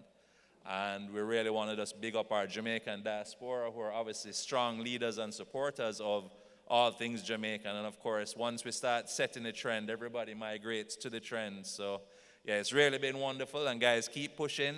It's limited time offer until November, but early announcements from Publix are they absolutely love it, and it should become a permanent menu item. So Oliver, you should be able to keep bringing home your jerk wings. And I know you were very deliberate when you selected South Florida to start with, right? Excellent. No, this is big news, and I think we all can benefit from it. And when we go into Publix, ensure we ask for the product. Let people know that we're asking for this product specifically, and we give the feedback to the management. Let them know that we appreciate the product. Public has always been supportive to us in the community, but I think this is now taking it to another level. And by the way, when are you going public, my brother? Well, we do have plans down the road that we do want Jamaica involved in our business and to feel a part of our business. But I just wanted to add to that a big part of why we're here today is that we need our Jamaican farmers. We are currently doing in excess of 6.5 million pounds annually of fresh Jamaican produce, from scallions, now grown locally, yellow onions, of course, Scotch bonnets in red, yellow, and green, thyme, pimento. So farmers, we love you, we appreciate you, and that's why we're here. So keep growing, reach out to us with what's happening. We need more and more produce every year, and our plan is to continue growing. Our 5-year plan, which is 2 years underway, was to triple our business, and we're halfway there in just 2 years. A quick follow-up question to that, because it's so important. What percentage increase do you think will emanate from this relationship with Publix? So the quick figures from January to August is a 3% increase in just volume for our business with just that one opportunity. Excellent, excellent. Yeah. Thank you very much. No, you have to, when I say thank you, clap. So I'm going to give you guys a little cue, right? Even if I'm doing it. Anytime I do this, you're going to clap, right? All right. Ladies and gentlemen, mechanization is so important. Equipment is important in the business. And we couldn't have a forum like this without flying down one of the most influential in the business. So we said, listen, we know you're in the UK, but you have to fly down for this. And we're speaking about Mr. Eric Montero, General Manager of JCB United Kingdom. He flew all the way down here to be here for this particular presentation. So let's give a round of applause. Thank you. So, Sir Eric, if I may, our Jamaican farmers say, we have a number of them that are not quite up to 50 acres, maybe under 50 acres. Which two machines would you say would deliver the fastest return on investment for, like, say, peppers and mixed crops? Thank you for having me. Yes. Appreciate it. So there's two ways to work this. One is the harvesting machines for it, but also the land preparation. Right. So cleanup, drainage, trenches, etc. So as you may know, JCB has more than 300 products. So we go from 1-ton excavator for small applications to up to 37 tons, so like the bauxite operations. So we want to be a solution for different sizes of operation. So as you may know, JCB is 80 years old, and Jamaica was the first country out of the UK to become a dealer. So right now, our local partner is Stewart's Industrial, part of Industrial's automotive group. And also, we're here partnering with the British High Commissioner, who has a booth. We do have a JCB machine in this exhibit, so please stop by when you can. You know, big yellow toys always make happy and smile people, so please join us to see the machine. I want to mention two very quick things. One is, as you see that the employment becomes more available, labor stresses, right? And maybe agriculture is one of the ones that suffers first, because you have even, you know, different areas of the business that are growing. In that sense, that's where we want to cooperate, bring technology that would help become faster, better, and more productive. So what we're proposing is a couple of options for the region. One, every single JCB machine that is brought to Jamaica comes with the engine that can be used with the local fuel. So no crazy electronics, no failures, etc. So one, we do have a parts depot in Miami, so whatever we don't have here, it's 2 hours away from us. And two, we make sure that you have technicians prepared. One other matter that I want to stress is that all JCB machines have LiveLink. That's telematics that will help you follow your machine from your laptop, from your iPad, from your cell phone, and now from your watch. So you will know exactly where is your machine, what is doing, how much fuel is using. So even if the machine is on and it's not being operated, meaning if somebody is sleeping in the cab, air conditioning, no work. So all these protections are, and all this information is available so the farmers can be even more productive. They have more information. They can take advantage of their investment to make, you know, Jamaica even bigger and better in production. Excellent. And you know, as a people, we've already started, but the reality is that we are now in a technological age where AI is dominating. And by the way, I'm going to do a couple of shameless plugs on October 2nd. If you have not yet liked our pages for the Consulate General, please do so. Mayor Oliver, Instagram. We'll have an AI forum that will be available globally, free of cost, hands-on, shameless plug. But technology is so important, especially as we seek to get more profit, because we're all here to have profitable ventures. And so I thank you for that information, and my follow-up question will delve a little bit more in some ROIs on the next question that I'll have for you. But thank you very much, Mr. Montero. Thank you.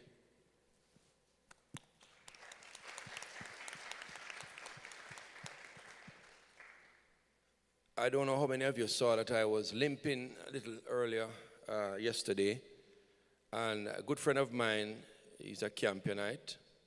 We spoke about my limp, and he mentioned to me that I don't need to be using any synthetic products.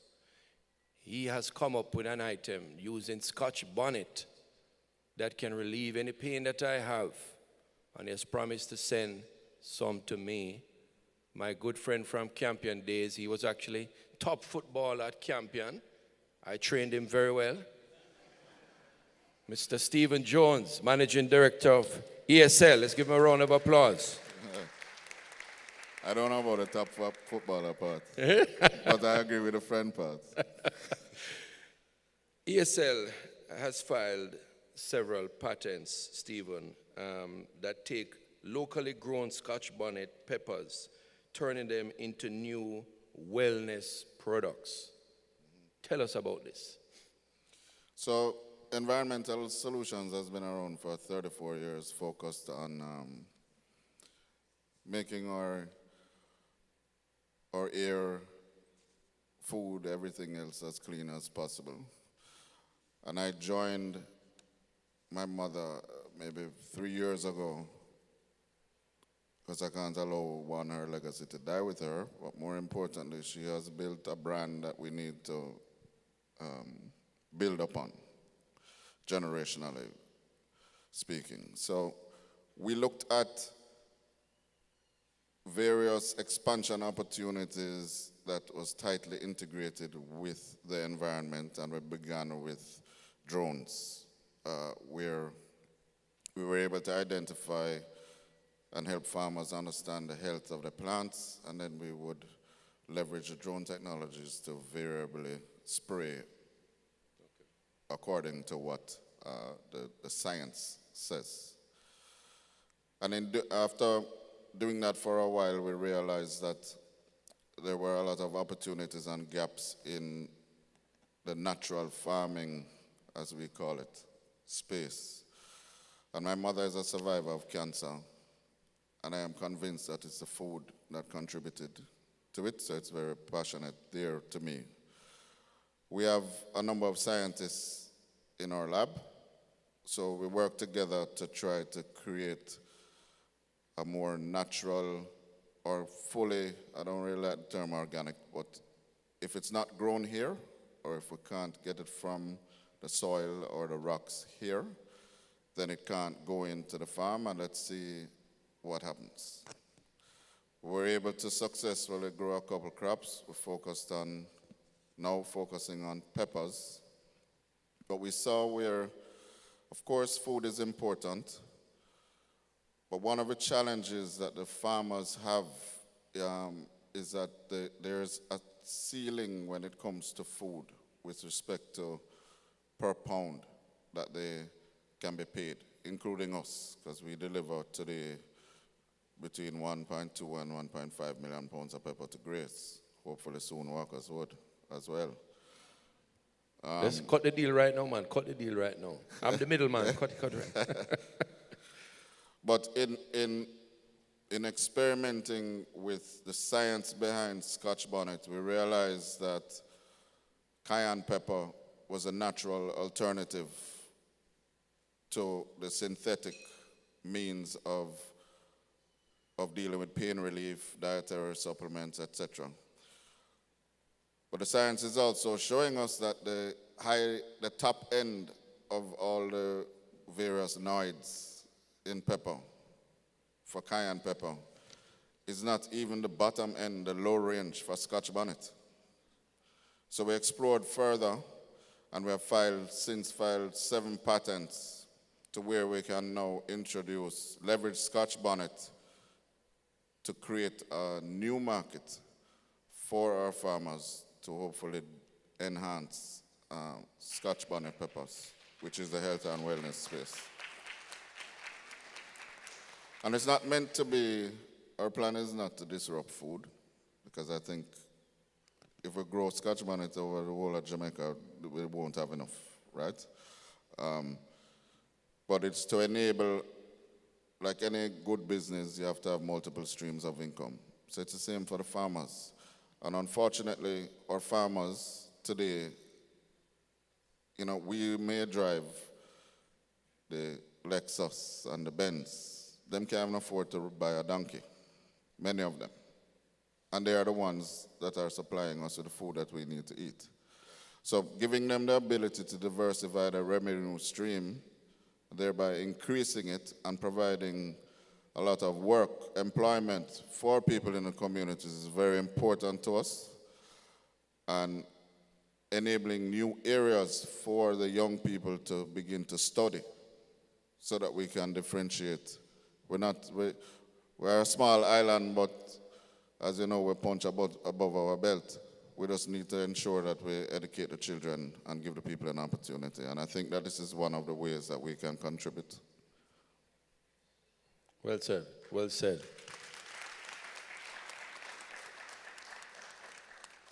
One of the things I'm going to encourage us as an audience is many times we go to forums and different investor briefings, and we leave and say, oh, what a good session, eh? It was so good. And we go about our business. I want to challenge us to be prepared to take action from these 2 days. Take action to either get involved in agriculture or make a step in that direction. If I'm speaking to you today and this is touching your heart, could you raise your hand? Do we have a photographer, please take a picture of these folks. Gonna hold them to it. We want action. Nata? Not a bag of mouth. There's a lady who came in a few minutes ago, and we doing our rehearsal sessions.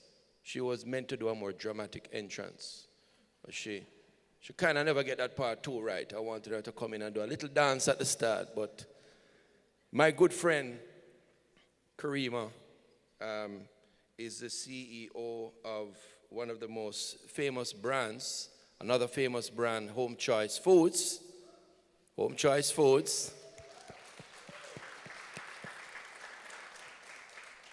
And, you know, at the consulate, a lot of companies come to us, do courtesy visits, and, you know, when they want to get into the market, and we give them the type of whatever support we can from the office. And in 2019, this lady came by, she brought some of her products, and she said, boy, at the time, nothing I go on. And she gave me some pepper shrimp, which I was so happy to have. I asked her for a couple extra ones. And we had a good meeting. A week after, there was an investor who came up to meet on a different matter. He said, boy, he's looking for some companies to invest in. And we were able to connect them together. And her business has upscaled since in a big way. I was hoping for her to call me and tell me right away, boy, CG, thank you so much. She did. But her product is one of the finest on the market. Let's give it up for Karima Monsing. Karima, what has resulted in the success of your business from the inception, your days in Portmore, to where you are today? Give us the top 3 ingredients. Okay, I just wanted to apologize for being late first. And I had to do a Usain Bolt thing to run to meet with the ministers because we wanted to present something to him. So sorry for being late. And yes, Oliver was very integral in helping Home Choice to the next level. We had, and I'll mention his name. His name is Mark Krosker. He offers financial advice. So he saw our products in Florida, and he just said, I like that product, but you know, my mother always said me, if you're doing something good, do it good, right? So if it just make sure your brand look good. When Mark come at my place, it was, I look at wire fence, I look at Mile Road. This was 2019. And we were like doing, I think, like $40 million to $70 million for the year. That was, yeah. So we decided, Mark looked at our products and said, this is a world-class brand. So anyway, we brought him in as an advisor. I couldn't pay him, and I'm giving you this advice. We couldn't pay him, so we said, all right, we'll give you some share, and you just stay with us. So he stayed with us, and we landed. Everybody came to us by Rita, and then VM came to us and bought 20% shares in the company. What we sold in May of this year is what we sold for the entire year in 2017. Wow. So just to let you know, just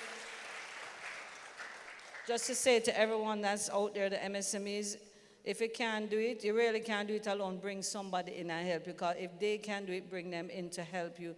Don't just look at the farm and say, boy, I may not have no money. You know, you can get help. Someone's always willing to help you. So yes, so that's the story of Home Choice. But I'm actually here to speak on behalf of our cluster. Are you ready? Yeah. So, was the presentation done? No, we're gonna hold that. No? We're gonna hold that. You're gonna hold that? So Yeah, let me just quickly speak about the cluster. So, so a group of us came together and we visited the Amity Hall and the bench agro-processing. What's the name of it?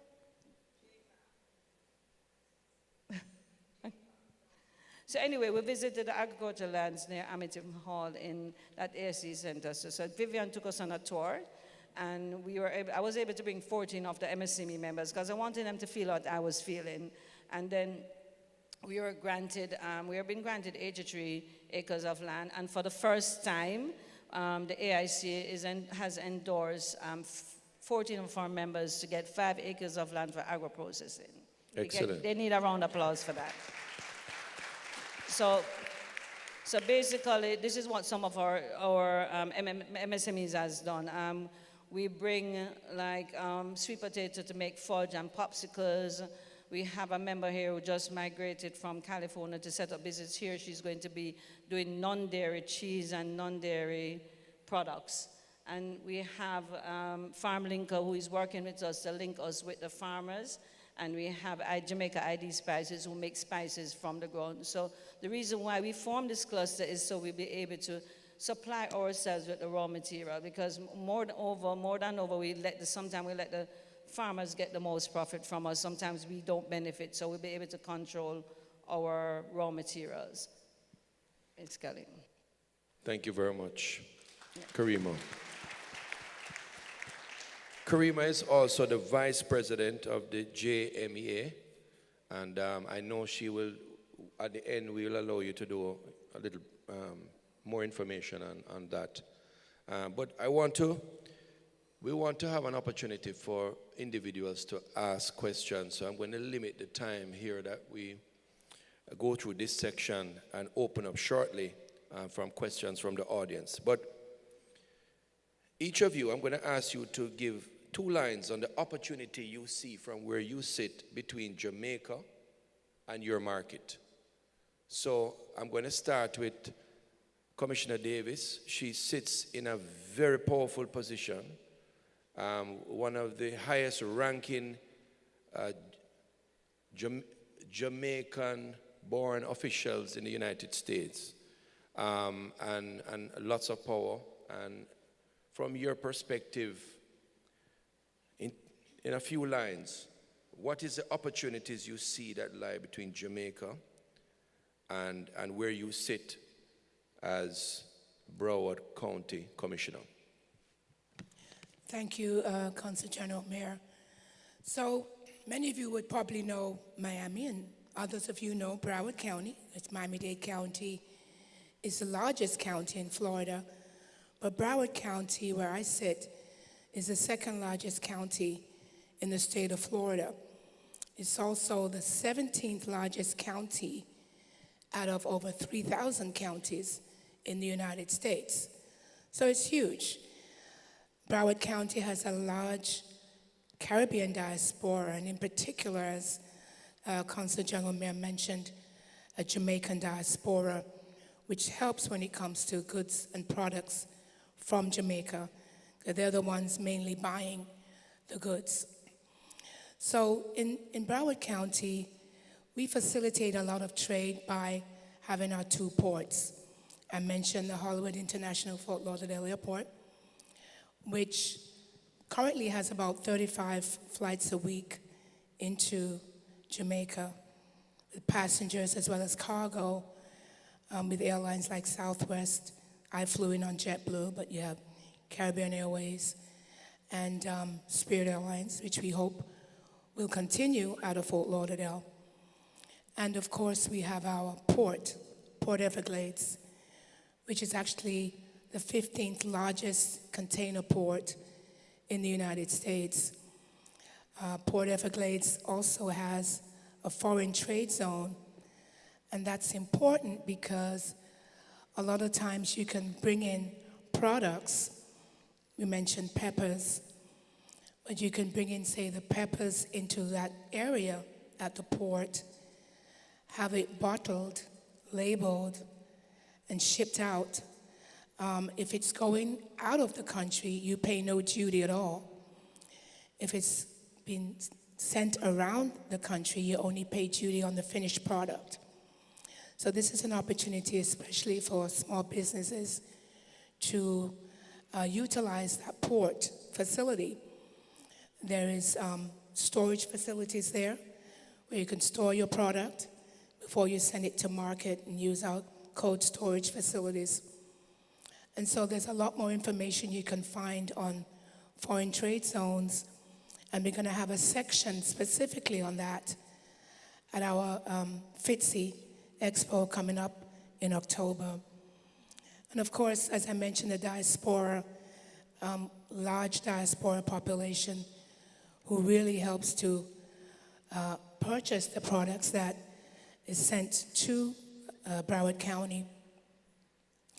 And Broward County itself is able to, again, It is the hub, the global hub of the United States and the Americas, really, South America, North America, where you can ship your products. So more information, I'm sure, will be forthcoming, and we encourage people to learn more from Broward.org, which is our website. And for the FITSI Expo, it's FITSIExpo.com. And you're going to have over 70 countries at our expo from all over the world where you can meet the businesses from Broward County who are looking to do business with the agricultural sector. They'll be present, whether it's for bottling or processing collaborations with those companies in Broward County. That's all available to you. So I encourage you. It is free to attend, but if you're going to be an exhibitor, there is a nominal fee as well. So thank you so much for the opportunity to be here today. Thank you very much, Commissioner. And I want to encourage everybody to, those of you who have never been to FITSI, it's a very large expo, and it's a great opportunity to showcase your products. There was a lady yesterday who told me that she's coming.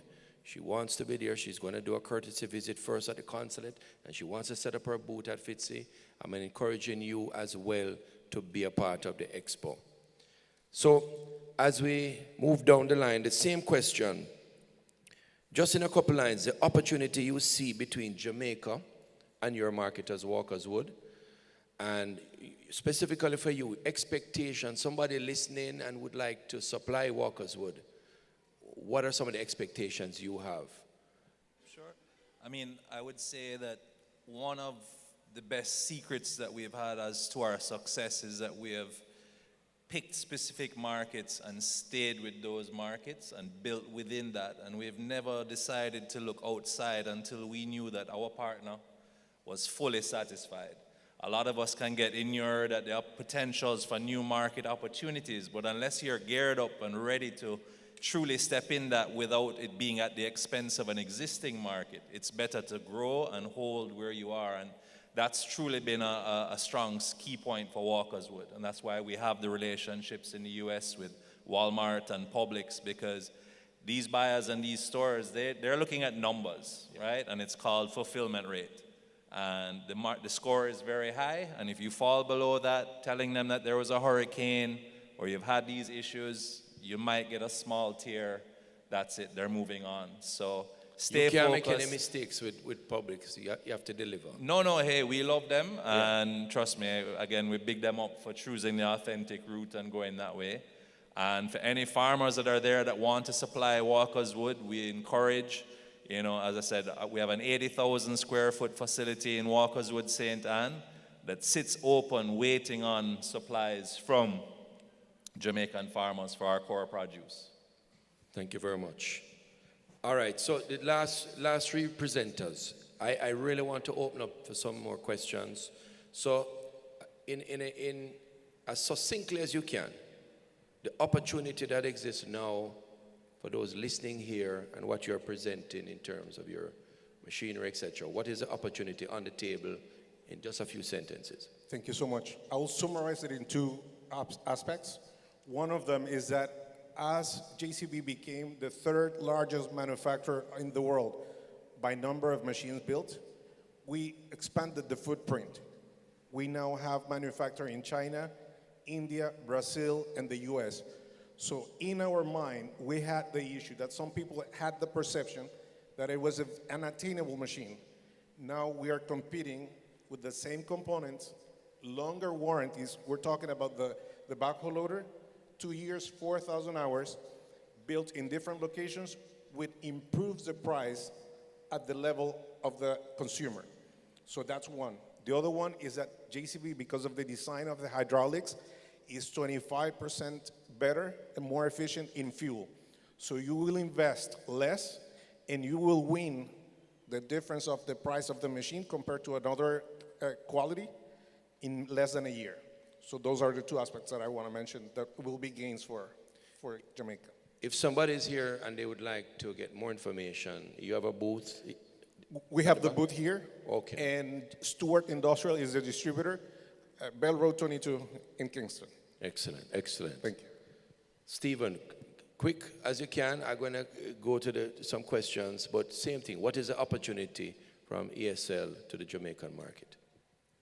So I think we are just beginning to scratch the surface with the health and wellness. There are a lot of plants endemic to Jamaica that needs to be explored. And if what I will say, what I will offer, we have a ISO 17025 accredited laboratory.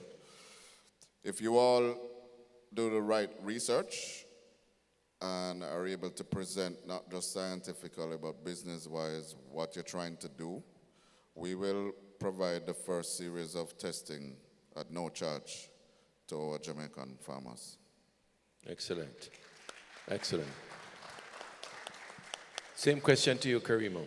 I think that's a simple one for Home Choice. Just stay unique as Home Choice do. We create new products for the market, or sometimes in trend. COVID, we have turmeric and we have ginger, so we just stay in trend with the market. At Christmas come, we can get sorrel and a bottle or sorrel all year round. But as for my MSMEs, as Vice President of the JMA, I'd like to talk on behalf of them that they have unique products, innovative products that need the push. I mean, whoever hear about Aki-Fudge, and then with Mother Earth being here, she'll be with the first company to produce locally non-dairy milk and non-dairy cheese. So hopefully those will come to the market from Jamaica. So the opportunity is vast. We intend to plant aloe vera to have our first aloe vera gel and aloe vera in the market from Jamaica. So the opportunity is just wide open. And we thank the AIC for believing in us and endorsing our cluster. Thank you very much. Scientific Research Council, those of you here, let me just do a shameless plug for them. If you have a product or you'd like to develop a product, reach out to them as well. They have a booth in the exhibition hall. So at this time, we have 2 mics. Anyone who would like to ask a question, we will take a few questions from mic left and mic right. And then we'll close off on this section. I'm going to ask you to go to the mics quickly and announce your name and just your company. Not a long thing, just name and company you're associated with, and then you can direct your question. Okay, greetings. I'm Carrie Coots from Living Food and Juices, a certified herbal physician. So, of course, my question would be going to Mr. Stephen Jones. Maybe this is just gratitude to say, extending gratitude to know that yesterday I came up and I spoke about this and today my prayer has been answered. So I'm not going to take up any more time. You're going to be my best friend. Give thanks for life. Blessings, blessings. You're most welcome. Thank you so much for that comment. Good afternoon, everyone. My name is Raquel Lowe Jones. I'm a doctor by day, specifically a kidney physician, so it's very encouraging to hear of the medicinal purposes of our homegrown plants. Secondly, I'm a mother of a teenager who is very interested in agriculture, and I'm a bit perturbed that I don't see much young persons. And if the sustainability of agriculture needs to be perpetuated in Jamaica, we should be seeing a lot more of our young persons here. That's the second comment. And the last comment, I am also representing the Portland Beekeepers Association. So I want to thank JASIF for sponsoring our trip here today. And I haven't heard much about bees and the importance of bees in agriculture, which is the foundation of agriculture: plants, pollination, animals. Excellent, excellent. Thank you very much. And I know that bee farming, I didn't get to see it on the whole agenda, but you're right. I remember when I had cantaloupes, we were particular to get bees to ensure that it was properly pollinated, and that was a major step in the production, so you're correct. And thank you for coming from Portland and sharing with us. Any other questions before we close out? Mr. Tourism, by the way, I'm happy you're up. Ladies and gentlemen, I've not heard it mentioned by anyone yet, and I hope I'm not going to steal your thunder, but it's estimated that we could have over 10,000 new hotel rooms over the next number of years. I can't say 5 or 6 years, but that deserves a round of applause. You heard the minister speaking earlier. Lots of exciting things are taking place in the country. The country is definitely moving in the right direction. And my message to everybody is the time to invest is now. Every company you see here represented or in the audience or exhibiting started from an idea. Somebody sat down in an audience like this, had an idea, but had the courage to move forward with it. So if you have an idea, if you're feeling a little inching in your spirit, yield to the Spirit, brothers and sisters, and move forward in confidence. Can I get an amen? Amen. My brother, go forward. Wow, I'm under pressure now. What an introduction. All right, great. So this is kind of mainly for Karima. We work a lot with a lot of artisans and start-up suppliers. Let's say in Jamaica, you have a lot of samples, but they don't get to where it's ample. Yeah. And I just wondered, in terms of getting now to export, getting to the global reach, especially with technology available to us today that we didn't have a couple of years ago, what would you say is like a step-by-step growth and scaling up process that you would recommend to us, a small startup operation here in Jamaica now that has a great product but needs to get to the stage of Walker's Wood?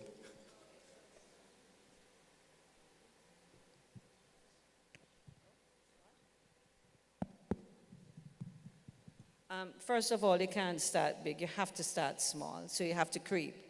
So when we started, we were going like piggybacking on a lot of larger companies. We started with the Jamaican Teas, National Baking Company. So there are a lot of players in the market, or especially within our association. I'm encouraging persons to join the Jamaican Manufacturers and Exporters Association, because you can join if you're a farmer, you can join if you're an agri-processor. You cannot do this by yourself. Join any association that you can join, and you will have network linking. As I said, it doesn't happen overnight, but it's not that difficult. It just takes a lot of little steps to get to that point. I cannot even believe I'm actually speaking about that. I'm actually here, because I've listened to persons in the last forum, Invest Forum, I think 3 years ago, and I was not there yet. So we're doing like two 40-foot containers into New York, mixed containers to one customer. And that is really, really credible for Home Choice at this point. Excellent. Thank you. Before we take the final question, on the count of 3, I want you to say collaboration. Everybody say, because we can't do none of this by ourselves. We have to work together with partners. We have to collaborate. So on the count of 3, I want you to say collaboration.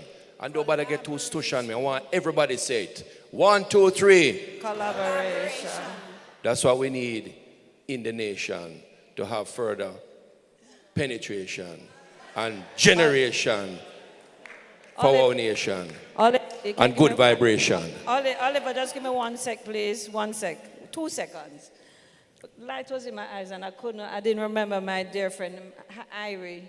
Irie, can you stand up for me, please? I think you should visit her booth. She used herbs to make her products. So she has vitamin drops and everything. So I'm encouraging everybody to visit her booth. Thank you. Excellent. You know you did promise her before. You make sure you do it, right? Good.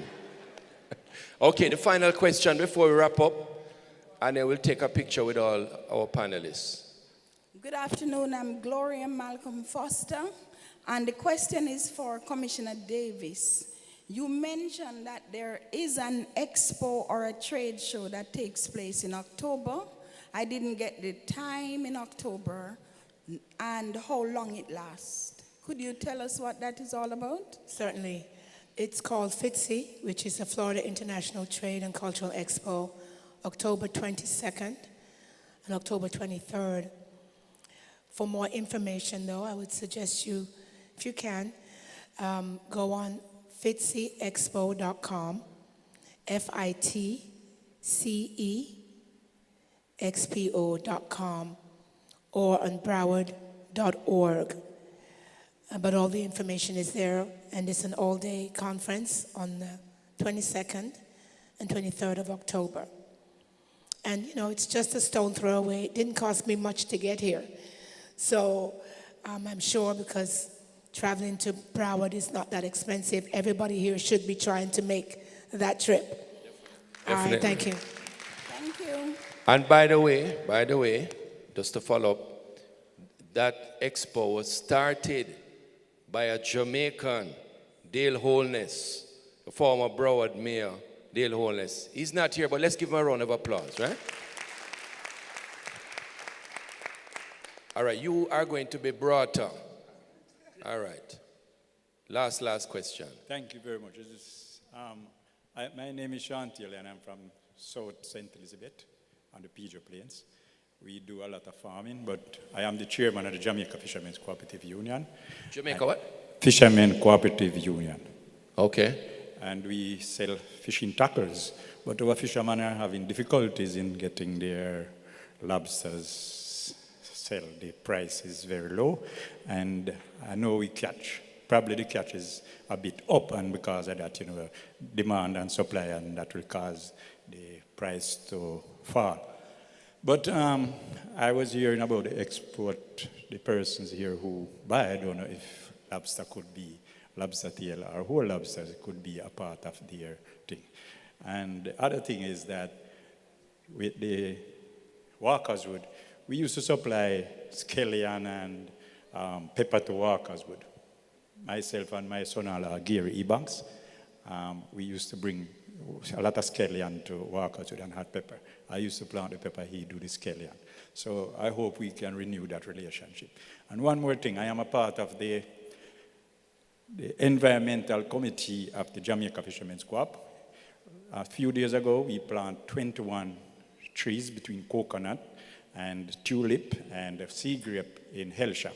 We plant in Montego Bay, we plant in Treasure Beach, and we plant different beaches around the island. Our success rate is about 70%. We ask persons when we plant the tree to adapt the tree, take care of it until it can take care of itself. So as the environmental committee, we are doing this alone, and we want to see who want to join up with us, because we have a very big plan in planting trees along the Palisades. We have approached other government agencies, but the trees that they are offering is not able to withstand the sea frost. So we have to develop those trees with the sea grape, tulip, and almond is the one who will withstand that harsh condition much better. So thank you very much, and thank you for allowing me to speak. Thank you. Thank you for your support to the environment. And boy, I tell you, I was hoping to wrap up, but my good friend now come to the mic and put me under pressure.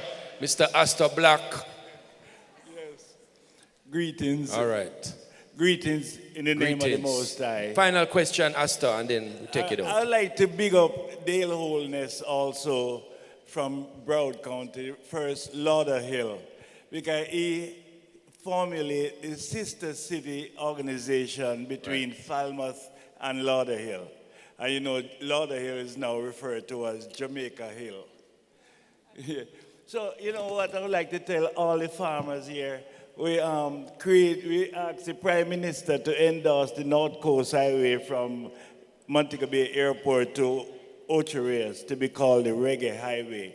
And I would love all of you to endorse that, because reggae is bigger than rock, not true? Yeah, they're building a Hard Rock hotel down the road, so we say we can build a reggae Walk of Fame hotel. So I would love everyone to big up the Reggae Highway. Seeing blessed love. Big up.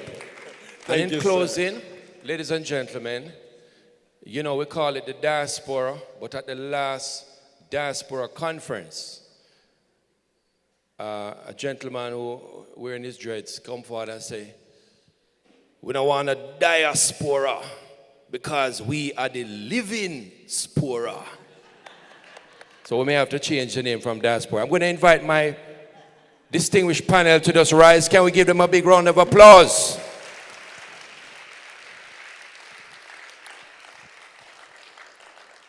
I didn't get to do my shameless plug. New cargo airline, Connex in the house. Miami to Kingston, Natalie and Luke.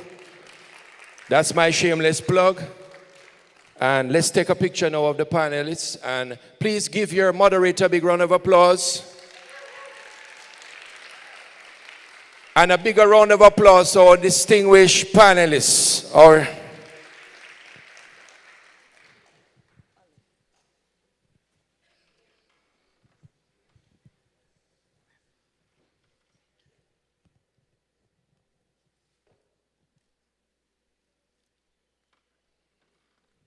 Thank you very much.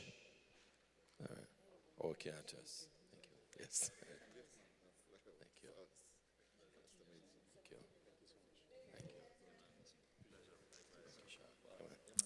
you. Ladies and gentlemen, put your hands together again, please, for Consul General Oliver Mayer, who ably moderated that panel, and our panelists, please, all of them. Put your hands together for all of them, please, and their contribution. Very good, valuable information, right? Actionable, and we were able to understand everything, to connect with it, and we got some really good gems that we can put into practice right away. Thank you again to our panelists and our moderator. Well, we are moving forward. I know we are a little behind time, but we're going to keep it going because we do have lunchtime, and I know you want to taste a piece of Jamaica, right? Exactly. So we're going to be keeping it moving. At this time, we're going to invite to the stage our next panelists and our moderator. This one is on the Jamaica Special. This one is on the business of local flavor, connecting Jamaican farms and agro-processors to the tourism sector. That's the name of it. We're inviting to the stage Mr. Christopher Denny, Vice President of Investments and Linkages at JAMPRO, to come forward. Mr. Denny has fans in the audience. He's just turning around and waving to the audience. No autographs, please, just here for a short time. And we're inviting to the stage our panelists.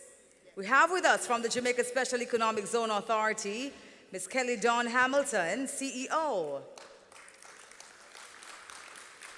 And she actually has a very special presentation on the Special Economic Zones in Action, Strategic Investment. Also inviting to the stage Dr. Kerry Wallace, our Executive Director of the Tourism Enhancement Fund, and soon to be Big Pharma.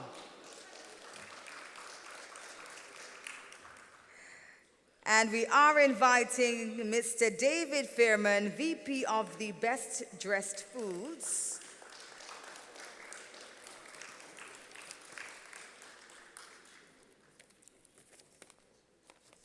Best Dressed Chicken, I thought it was a group name. More best dressed things, chicken and best dressed eggs, best dressed chickens. Thank you so much, sir. And ladies and gentlemen, that completes our panelists, and I now turn you over to our very able moderator. Thank you very much, Debbie. And good evening, ladies and gentlemen, or rather good afternoon, still early afternoon. I am going to ask our Chief Executive Officer from the Jamaica Special Economic Zone Authority to lead us off with a special presentation. Kelly Dawn. Ladies and gentlemen, Kelly Dawn Hamilton.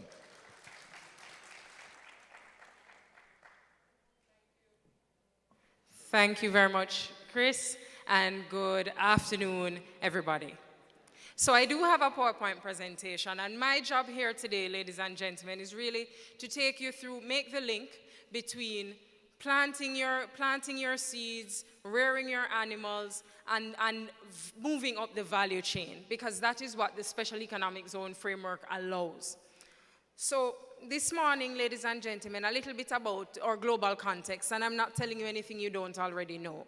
The world population is intended to increase, or projected to increase, to 9.7 billion by 2050. What this means is that we'll need to produce approximately 50 to 60% more food today than we're producing now. We also will need to balance quality with quantity. We'll have resource constraints. We have to face things like climate change in our country, Jamaica. We'll need more arable lands, more fresh water, more energy. Agriculture currently uses 70% of fresh water globally, and that means that we will require more in order to meet this need. Innovation and sustainability. So we will need to incorporate that more in order to feed these additional persons. Nearly 30% of all foods that are produced are lost, right? Whether through waste or we just lose the output. We need better storage, better packaging, and of course, consumer education. So these are some challenges that we have. Or these are some opportunities that we have. Jamaica's value proposition, we know it, we spoke about it. We punch above our weight, we little, but we tallow. So there's a strong demand for Jamaican products. A few years ago, last year, we would have participated in trade missions in the US, UK, Canada, and really taking our business persons, and Home Choice was one of those companies that participated with us, and taking our business persons to different companies across these countries. And one thing that was repeated was that they can't get enough Jamaican goods. So the demand is there for our products. We have an incentive regime through the SEZ. We also have productive input relief. But my job here this morning, ladies and gentlemen, is to really speak about SEZ. We have proven experience in the sector. We have warehouses, increased tech and innovation, strong logistics network, preferential access through trade agreements. Ladies and gentlemen, there is untapped potential. And that is why you're here today, to understand what those are and to understand how we take advantage of them. Now, I want to talk a little bit about the logistics landscape just to make the connection that if we're going to grow, if we're going to increase our output, we have to export, right? But we know that there is also an opportunity for the local market because we heard that we are importing a lot of things. The fish minister spoke about earlier. So we have potential all around. If we're talking about logistics, we have to talk about our new airline, yes, that is allowing us more space and capacity to get our goods in and out of the island. Connect Air Cargo, ladies and gentlemen, thank you. I said it in my head. Connect Air Cargo. So ladies and gentlemen, we have untapped opportunities in a number of areas, and I just honed in on a few produce here. And of course, we know that we have livestock as well, and we have the fisheries, and we have other areas. But ackee is an untapped export king. Jamaica is one of the few FDA-approved exporters of ackee. Ginger, Jamaica's gold spice. Turmeric, wellness giant. Suddenly, breadfruit is trending. All of us probably grew up with a breadfruit tree in the backyard. We never know that breadfruit would now be termed gluten-free, health this, high this, whatever, but breadfruit is trending and we have it here in abundance. Avocado. When I was growing up, I knew it as pear. And you go out on the tree and you pick the pear and you eat it with a piece of bread. No, it's avocado. You have avocado toast, and it is in high demand. And the pear, the avocado that we have here in Jamaica, like our people, is special. So there is big opportunity for avocado orchards. Pimento, allspice, can't get enough of it. Overseas or diaspora wants it, and persons outside of the diaspora as well. And there's a lot of opportunity to get into more value added. We heard Sean Garbott speak earlier, Walkerswood, about the potential, yes, about his value added services. And that has translated into him being in Publix. Home Choice, same thing, value added services. And so this is where the special economic zone regime comes in. So what is the SEZ? Basically, simply put, it's a designated space within which you get access to incentives, you operate under a different customs regime. And by different, more flexible. Why would the government do this? So how many persons familiar with free zones? Yes, we have heard about free zones. So this is not that. The SEZ is a modernization of the free zone regime. So under the free zone regime, you had to export up to 80% of your output. What the SEZ regime facilitates is that wherever you want to sell, We heard the opportunity for local selling. And so the SEZ allows you to sell in any market of your choice, any market that makes sense for your business. So the regime was put in place in 2016. We're almost 10 years old. There's no export quota requirement. We also have a work from home, but for agriculture sector, depending on what you're doing, you could, because we're going to need the support services on the agriculture as well. It's a whole industry, and we're about developing an industry, an ecosystem around the industry in order for it to grow. We have prohibited industries, but the truth of the matter, ladies and gentlemen, is that agriculture is a priority industry for us. So SEZs for agriculture. What that means is that we're looking again at the value add. So high value crops, the areas that we're looking at, high quality nutraceuticals, tech-focused greenhouses, agro-processing. So if you have a facility that is doing these activities, if your company is undertaking these activities, you can benefit from the SEZ. Cold chain and logistics, those fall within our special economic zones as well. And ultimately, what SEZs provide, when you bring your goods into your zone, you're not paying any duties on the items. You're not paying any general consumption tax on the items that you purchase for use in your zones. So when you're setting up your warehouse facility, or when you're setting up your cold storage facility, whatever you purchase, whatever machinery you purchase, no duties, no GCT. You're also paying a lower corporate income tax rate. So this differs from the productive input relief in that way, in that your corporate income tax rate that you currently pay is approximately 25%. For those of you who don't know, that can go down to 17.75 with the application of tax credits. In the SEZ, you're paying 12.5%, and that can go down to 7.75% as well.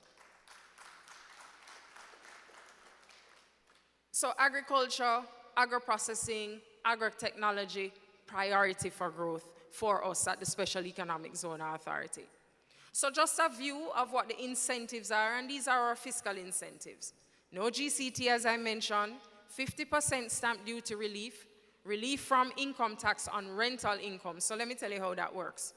If you have land and you're seeking to develop it, let's say you want to support the farming industry by providing that land space. If you become a special economic zone developer, and you decide to lease the land, whatever you collect in terms of rental income, you do not pay any corporate income tax on that. Let me repeat, you may not have heard. Whatever you collect in terms of rental income as a developer, you pay 0% corporate income tax. What that means, yes, in effect, you're paying no corporate income tax. So you build out the facility, you build out that agro park. Now, what that does, having gotten these incentives, you are operating at a lower cost, which means you are able to provide your services at a lower cost, right? Making us more competitive when you're selling locally and internationally. Now, you can come in as in two ways in the special economic zone. So we spoke about the developer, you are the landholder, right? In terms of the eligibility requirements, you must have issued and paid up share capital of 1.5 million, and persons use the land to show that, and other assets to show that capital. And of course, you must be in one of the permitted industries. For the occupant, and so now this is for a company like Home Choice that is doing the productive activity. When Home Choice sets up in the zone, they have to show issued and paid up share capital of $25,000 and capitalization of $50,000 in the first year, which they would have. Now, why Home Choice would want to set up in the zone? Because they too benefit from the lower corporate income tax rate, 0% GCT on any purchase for use in the zone, 0% rate of duty in the zone, and of course, again, that low corporate income tax rate. So it's a lower, it's a lower cost structure for companies that are seeking to grow their business. Now, some projects that we have in the pipeline, Minister would have spoken earlier about the Cayman Special Economic Zone, and we have had persons coming up to ask how can they get in, because they have agro-processing business that they would like to do. It's 700 acres, 400 acres that will be built out to facilitate this type of activity. So agro-processing space, manufacturing, logistics, all that will take place at the Caymanners. And if you don't know where it is, it's in St. Catherine on the Mandela Highway, right after you pass that Fesco gas station. If you're heading to Montego Bay, it's on your left, and it's that area, after you pass the Fesco, that entire area of land down to about the entrance to Portmore. Another opportunity that we have in our special economic zone is a pharmaceutical zone. Right now, one of the persons who asked a question earlier, she said that beekeeping is the base of of everything agriculture. Absolutely. And agriculture is the base of everything else that we do. And so for our pharmaceutical industry, we have developed an opportunity, and we're shopping it to our private sector investors, and it's looking at setting up a manufacturing hub using pharmaceuticals, right? A pharmaceutical hub. So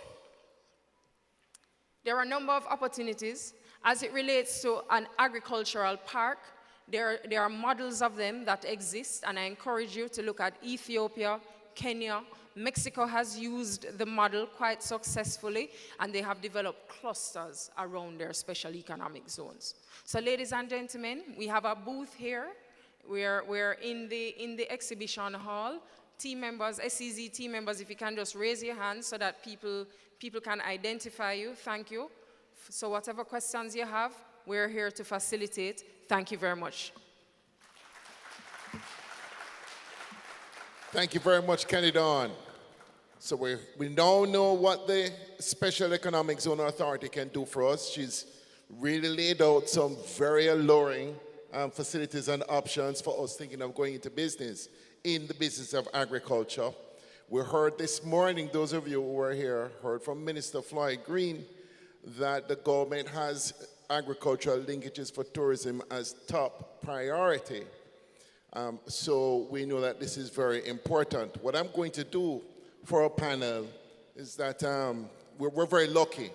Dr. Kerry Wallace has prepared a presentation that can set the stage. So I'm going to invite him to the podium to make his introductory remarks. Ladies and gentlemen, let's hear it for Dr. Kerry Wallace, CEO of the Tourism Enhancement Fund.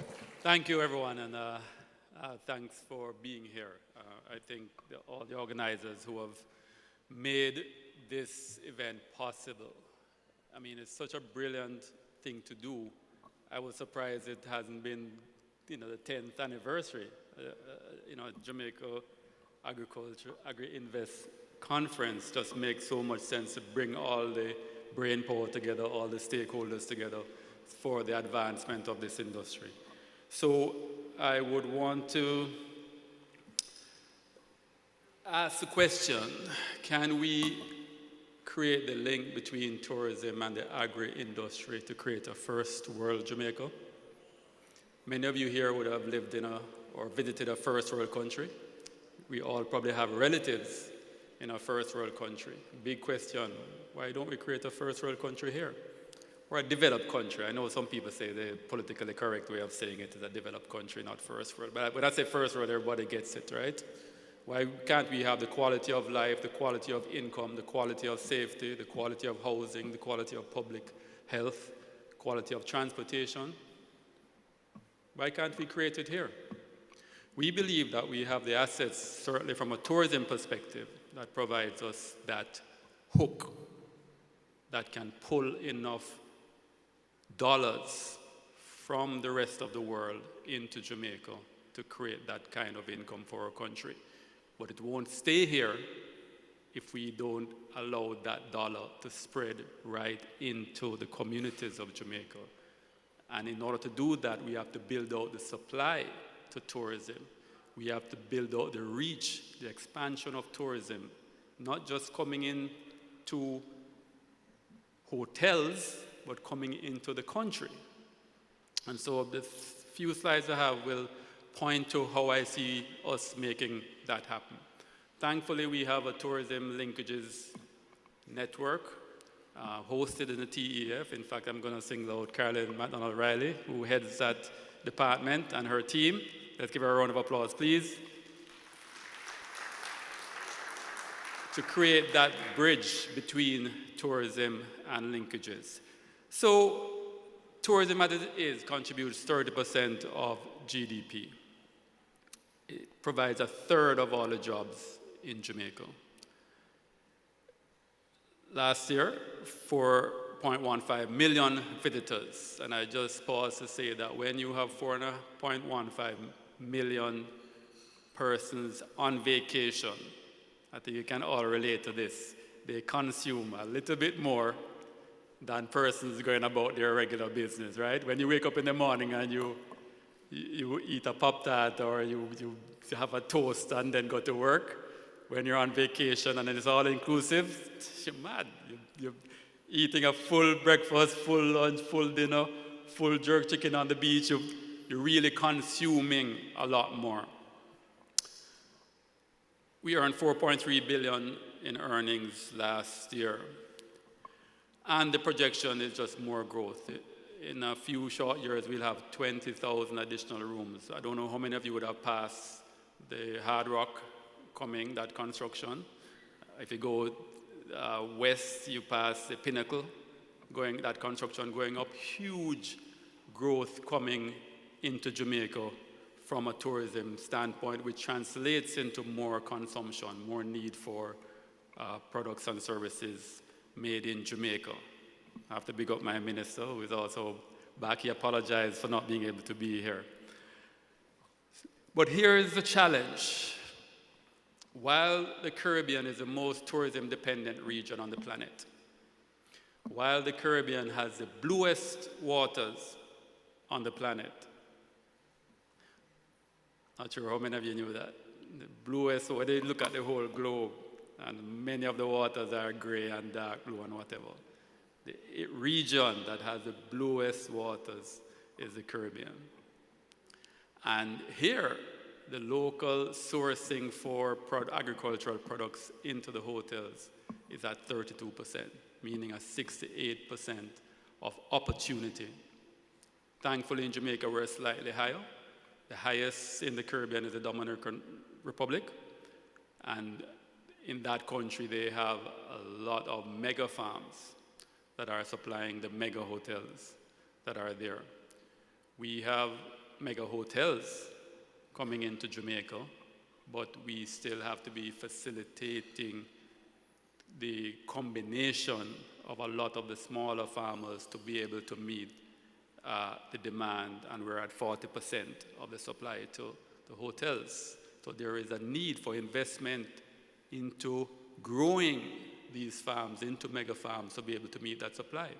The best way I can describe it is to say, imagine lifting up your farm and migrating with it to a first world nation.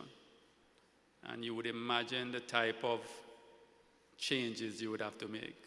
The volumes to have economies of scale, the consistency of quality and delivery and efficiencies and so on, the mechanization that you would have to go into.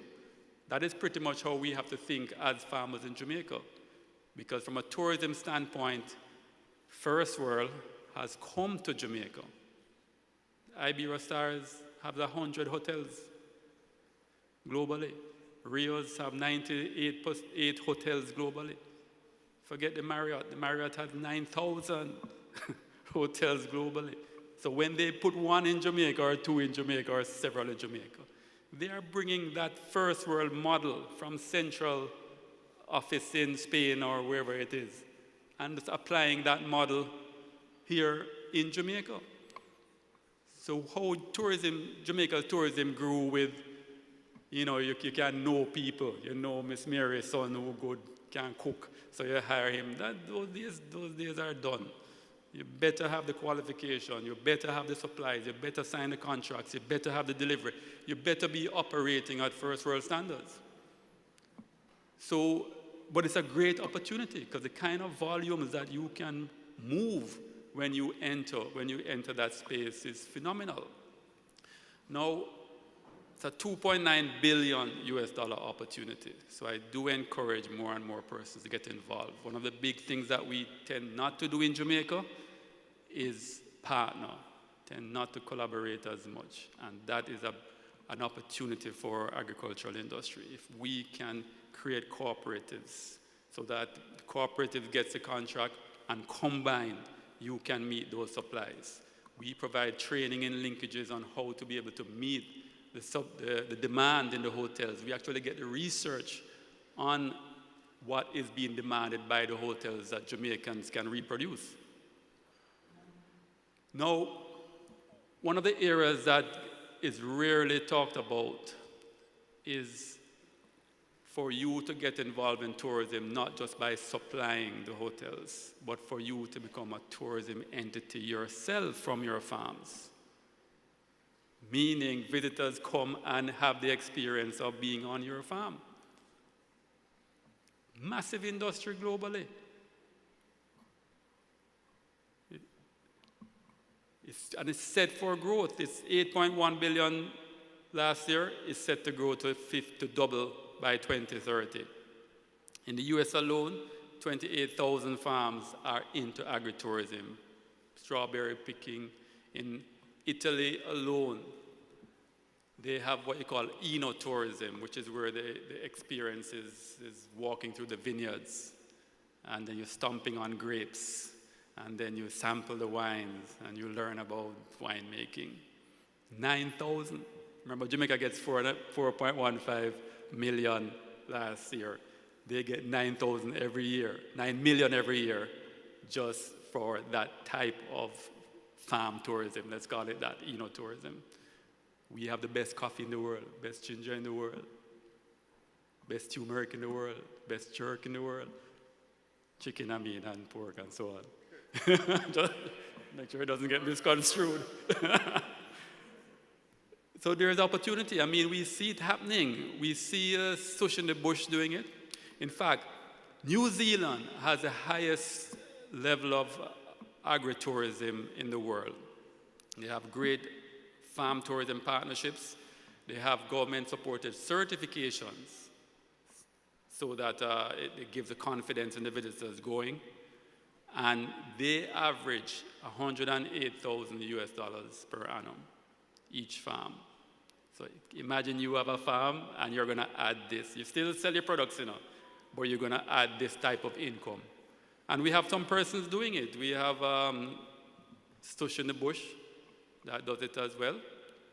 But as I say, Jamaica has an unfair competitive advantage.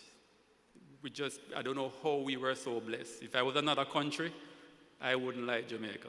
I'd be too jealous.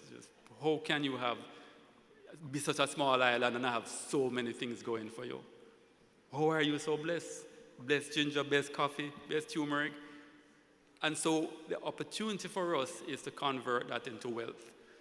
So Sandals has done it. 81% of their agricultural products is sourced locally. And as I mentioned, Sush on the Bush has done that concept as well, too. The linkages, we are here to facilitate you. We have meetings with the purchasing managers of hotels and our suppliers for them to meet to buy their products. We have a partnership with the Exim Bank to provide funding for you to upscale, for you to mechanize, for you to grow and get bigger with your business supplying tourism. We have the Alex platform, a digital platform that ensures that all the small farmers still have an opportunity, still have a bridge to the hotels. When the hotel come and say they want a container load of carrots per week, which farmer in Jamaica can go for that? So you have to therefore work with many farmers, and the purchasing manager said, listen, I can't have a whole day of 20, 30 farmers, me counting out carrots to receive them. So this was our answer, make it all digital. The farmers go online, put in what they have each morning, they click, click, click and add it up, and that's how it's supplied to them. That's how we're able to bridge that gap. And this is the kind of volume, I mean, we've done over 450 million already since the start of the year. So we're doing all that we can to facilitate our farmers are stepping up to where they can supply tourism. Thank you. The SMTE loan is what I mentioned, that we put $1 billion to on-lend to small and medium enterprises, so it's farmers and manufacturers as well. One of the things we've done too is when the tourism stakeholders come to us and say, listen, we have dire shortage of certain products, we actually step in and say, listen, everybody complaining can't get any limes and so on. We're going to help our farmers, give them the expertise, give them the seedlings, give them the technical know-how to be able to bolster that business. Strawberries is another one. It's a very perishable product. And so it turned out that we could fetch a much higher margin if our farmers in Jamaica supplied the hotels with berries, strawberries, and so on. So we went in and invested, bought greenhouses for farmers and so on, and they themselves scaled up and supplied tourism to the point now where they're all driving Audis and BMWs and so on. But they're a very, very successful program. We've done food safety training. The hotels have HACCP standards that they have to source the supplies. So we had to go into the farms to say, listen, this is the standard so that the sourcing can match so that you can have the contracts with the hotels. So overall, we partnered with JSIF as well. I heard persons talking about that, so I will save that slide. But what I just want to finish with is the opportunities. The horticulture for tourism. Again, many farmers don't tend to think about that. All those wedding bouquets, all those decorations and so on, most of them have to be imported. It's expensive to import because they have to be refrigerated and so on. If we can grow those and supply that, the tourism sector will gobble that up easily.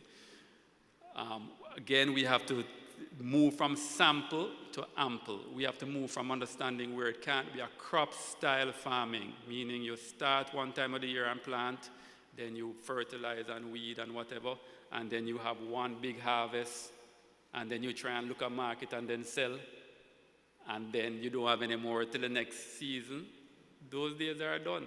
In fact, that's how we grew up. You know, after we sell the big harvest, everybody make money and we buy some rum and drink and have a carnival. In fact, what is a carnival in Barbados called? Crop over. In tourism, the crop cannot be over. Every day, the buffet line. So you have to have tiered farming. You have to have precision farming so that when you have a contract with a hotel to deliver, you are supplying week after week after week consistently. Agro-process, you know, they want to move fast as well. So if you can get the jams, the sauces from the products rather than them having to peel and get it ready for the buffet, then it's something that they would prefer as well. There's another project that the linkages team is doing, which is recognizing that because our clientele in the hotels are predominantly from overseas, they will come with their particular tastes that our chefs here now have to prepare the meals for them. And so in order to do that, they will need certain spices and certain herbs and so on that are not familiar to many Jamaicans, vegetables and so on, the arugulas, the asparaguses. So, you know, when you talk to a farm outside here, them say, boss, what that? No clue on how to grow those, and so inevitably these chefs now have to import them from overseas. One of the things we've done with our linkages program is we've gone into all the agricultural school, bringing the list of these culinary herbs and training those students on how to grow these culinary herbs so that they can supply the tourism sector. So that's one of the outstanding programs that we're doing as well too. And that we're investing with JSIF to ensure we have the cold storage and so on to make sure those supplies are consistent. So I just wanted to share the opportunities that we have in the tourism space, bearing in mind that all these hotels where they may have one or two branches in Jamaica, they have a network of hotels across the globe. And so you get in with an outstanding product, it means you can get into their 100 hotels across. So tremendous opportunity for us to grow step by step and be able to supply the hotel chains right across the world. So that's the opportunity I wanted to share with you. Thanks.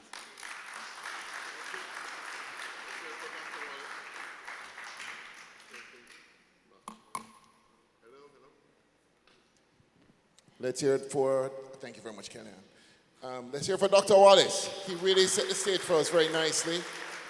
He has right-sized the opportunities, $2.9 billion US dollars, 68% roughly of that size of the market. It's, you know, I think of tourism linkages as a way to export without actually exporting, because the foreign market has come onshore. And there is so much that they will need. Everything that you use at home, they will need there.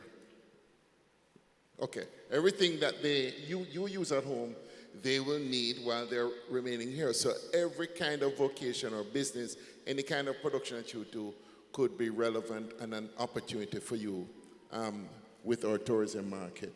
I wondered if I could ask Dave Fairman if he wanted to add anything from his perspective. Dave?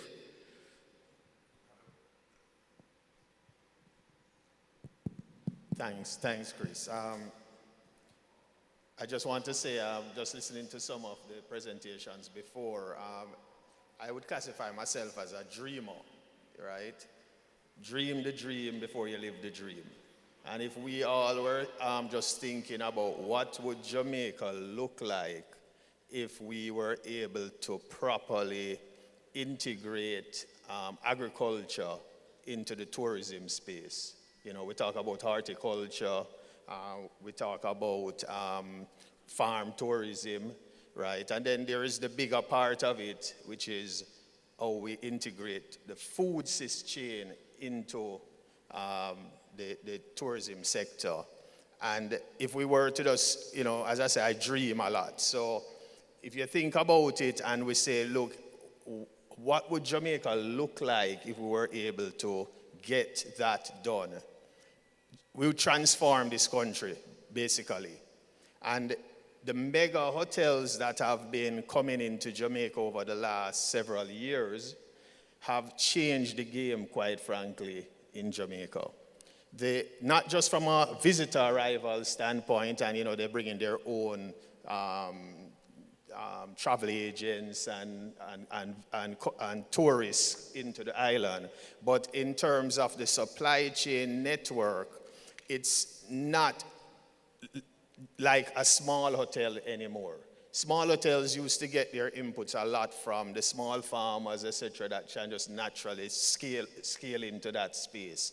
When you get into the big mega hotels like a Rio, for example, as you heard, I think the presenter said yesterday, they have to just choose a few hotels. They just can't supply it, right? So the opportunities are boundless for us. I think we really need, with mega hotels, we need mega projects in agriculture. And one of the things that the poultry sector has I think, taught us here is how to control that narrative and be able to scale up as those investments come. So tourism maybe, in terms of the poultry sector, maybe somewhere in the region of 20%, right? But it's growing, right? But the mega hotels require consistency in supply, right? So this on and off thing cannot work with hotels, and that's where we are losing the battle. So yes, I think some of the things we are doing with the agro parks, etc., will help to alleviate some of the issues, and I think we will get there. But for me, that is like organic growth. What we really need is some major investments in agriculture, right? We need big partnerships. There are companies out there, if it can't be done here, there are companies out there internationally that we need, just like we attract hotels and companies to come here, we can scale up, and I think, Chris, we really need to also embrace the technology. Right? So in poultry, we control the entire value chain. So, and when we control the entire value chain, that doesn't mean that our best dressed chicken is the only player in our business. We have all our farmers. We have somewhere in the region of about 65 to 70 contract farmers, which have invested billions of their own dollars into producing poultry. Right? And then, yes, we we collect and process and market, but also the whole distribution chain is also, the logistics is also important, right? And again, we have many independent contractors that are controlled by us so that we can ensure timely delivery, because that's also important to the hotels and with the consistency. So I'm just saying that I think the entire value chain for all the agricultural crops, you know, the leafy greens, etc., which is a big, big opportunity out there, right? We need to be able to scale up to the size of these hotels. And all of those hotels we see coming on stream, the Hard Rock, and I think there's the other one, Moon Palace, that is coming there. These hotels, there's no single farmer that can supply even one of those hotels, right? So again, if we dream the dream, guys, and we think about the opportunities that are out there, Jamaica could be transformed. It's the largest employer of labor here, right? And I think we need to also see agriculture as a business. I think Jamaica still, and Jamaicans still see agriculture as a small man type of activity, right? And agriculture the world over, the countries like the Netherlands, etc., that have really excelled at agriculture, it's no different from any other industry, manufacturing industry. You have engineers, you have biologists, right? People with PhDs, masters, and that could also absorb a lot of our technical people coming out of universities, which quite frankly, if we think about it, we go to university and we do chemistry and biology and so on. How many jobs are here for that? But if we can develop the sector in a meaningful way, that will absorb everybody. You know, so I'd want to just share some of that perspective. Sure. Thank you very much, Dave. And I'm going to ask Kerry to comment on how he sees the problem and how we can solve that problem, because you laid it out very nicely for us. It's 2/3 of what they consume that we're missing. And you have to ask yourself the question, why are we missing it? And I think Dave has laid out some aspects of the problem. You know, we're not consistent. There are issues, inconsistency for quantity and quality. And there are also untapped areas. I understand that furniture is another big wide open area. It doesn't speak to agriculture so directly, but there are just a number of other untold opportunities. I did want to do a quick shameless mention that as JAMPRO, we're in the partner pavilion downstairs. Our representatives are here. I'm going to ask Andrea Reed, she's right in the middle in front, to just give us a little wave. And we also drive a linkage program. It's a sector of specific focus for us, especially for agriculture. So we too also arrange events. Sometimes we work with TEF at the same event to bring buyers and sellers together. And it is remarkable how successful those events are. People are always meeting up and discovering opportunities for the first time, and business gets better after they attend a linkage event. Kira, one more thing. So because we want to move quickly and we don't want to hold up the linkage event downstairs with you eating lunch, it's important that you eat, and that's an important linkage event as well. I'm going to ask you to send me any questions you have by WhatsApp, if you don't mind. My phone number is 224-3183. Christopher Denny, as a shameless plug. No, you all have my phone number. All right? So if you need any help from JAMPRO, feel free to give me a call. I will repeat the number from time to time. 224-876-224-3183. I'll repeat it from time to time. Kerry? Right. No, so I think the opportunities that we really have is, so an event like this is a great one. It's bringing all the players together in the room, sharing the opportunities, sharing not just the demand that's there for their products and services, but the opportunities in terms of support that the government agencies are providing for them to step up into. Now, I think we have been in a situation where we, as a Jamaican, you cannot tend to think that, boy, the formal process, the government process you're looking forward to bureaucracy, and it's going to take hard work, sometimes more work than the actual return on investment. But I think in this day and age, where we have this type of administration that's so forward thinking in terms of looking at best how we can lift up our fellow Jamaicans, and you see all the agencies, I'm always impressed with the other agencies and the projects they are doing and programs that they have as well. I mean, I know we do a lot of things in TEF, but I thought we were like out there on our own.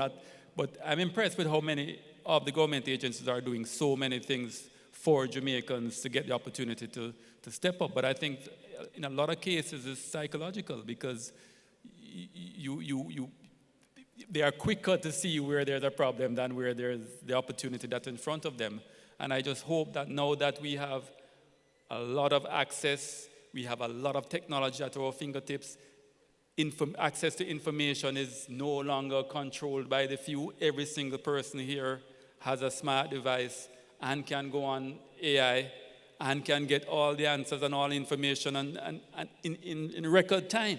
So I believe there's almost nothing left except for us to take action as a people, as a nation, and a big way of pooling resources in order to take a bigger step, I think, is a psychological change. We have a huge trust deficit in this country. So we may have somebody with money but no time, and we have a farm or a land or opportunity, and we have all the time but no money. In any other nation, they will pool together, and both of them make some good money. In Jamaica, we kind of have a tendency, boy, I can't trust him and this, that, and so both of them stay in the position they are. And I think the time has come for us to really step forward as a nation, step forward as a people, start having more collaborations, more cooperatives, more partnerships, more boards that then invest together to then create the yield, because otherwise it's going to pass us all. The opportunities that are sitting on us right now in Jamaica. Yes, sir. I remember a panel that presented yesterday, that met yesterday. Dr. Bellamy mentioned any fish you can produce, you can sell. There's no shortage of demand. Nick, I'm forgetting his last name right now, he mentioned any kind of orchard crop, and by the way, we're high on orchard crops, mangoes, breadfruit, ackee, and avocado, we're high on those things. And any amount of that you can produce, you can get not only a market for it, you can get a premium price. The opportunity is sitting there and waiting on us. I'll issue a warning before I ask Kelly Dawn to make her comments on how to solve the problem. I heard the ambassador at a recent event, our ambassador to the United States, Anthony Anderson, suggesting that he is getting calls from potential investors looking at Jamaica. If Jamaicans don't invest in Jamaica, others will. This opportunity is sitting here. What is the size again? 2.9 billion? Waiting for us to make our vocation and make ourselves personally wealthy from it. If we don't move on it, it's not going to sit there forever. The tourists need to be fed right away. Kelly Dawn? Thank you very much, Chris. A couple of years ago, I did a SBA for CXE, and I looked at mini-set technology in the production of yam in St. Anne. And at the time, the farmer that I met with was a young man just getting into farming, and he was planting his yam hills using the yam stick, very, very manual process. And I was quite interested because he was a young man who had the opportunity to do anything else, and he chose farming because he saw the vision of farming. None of his other classmates got into that space. He did. He stayed the course. When I met with him the first time around, I said to him, what kind of technology are you using to do this? He said he's not using any technology. He's using the method that his grandfather taught him. I kept following up with him because it interested me. What was quite interesting was that 10 years later, he said to me, everything has changed. And he has now fully incorporated technology into what he's doing. Agri-technology has changed how he has done business. He was able to put his siblings through school without breaking a sweat because of what technology was able to do for his business. And I'm saying all of that to say that, just to emphasize the point, that we do have to look at agriculture differently. We do have to incorporate the elements of business that any other sector does to grow. We do have to look at financing in a different way, and we see DBJ coming with their products to support the market. We do have to look at the linkages and the opportunities that presents. Our hotel sector is huge, and we heard it. We can't supply any one hotel. We have to pick a few or even one in order to supply. And so the opportunity is now. The fact of the matter is that our government agencies are very keen on working together. Chris would have mentioned JAMPRO's role in it, and you know, that is important, because what we don't want either as government is for people to be having to go to many different entities in order to establish. So the time is now. We need to take advantage of it. We have the enabling landscape to do so. We have the incentives around it. We have the financing around it. We have the skills around it. Of course, there may be some gaps that we need to fill, but let's work together to fill that in order for us to achieve the objectives that we know we can, in order for us to not just dream the dreams, but to live the dream. Thank you very much, Kelly Dawn. Kelly Dawn put it together very well. I'll share in her observation, I have noticed a change in the way government operates. They're very proactive. Evidence of that is right here on the stage with two, JAMPRO has been around for a little while, but two of the three agencies that are here are relatively new. I think you're 10 years and 20, but 20 is not so new anymore. But even then, I can remember when TEF started. I'm still old enough to do that.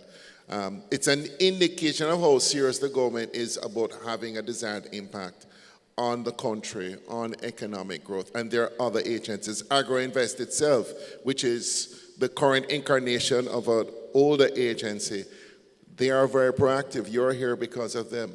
The government is doing its part to make and facilitate things to happen.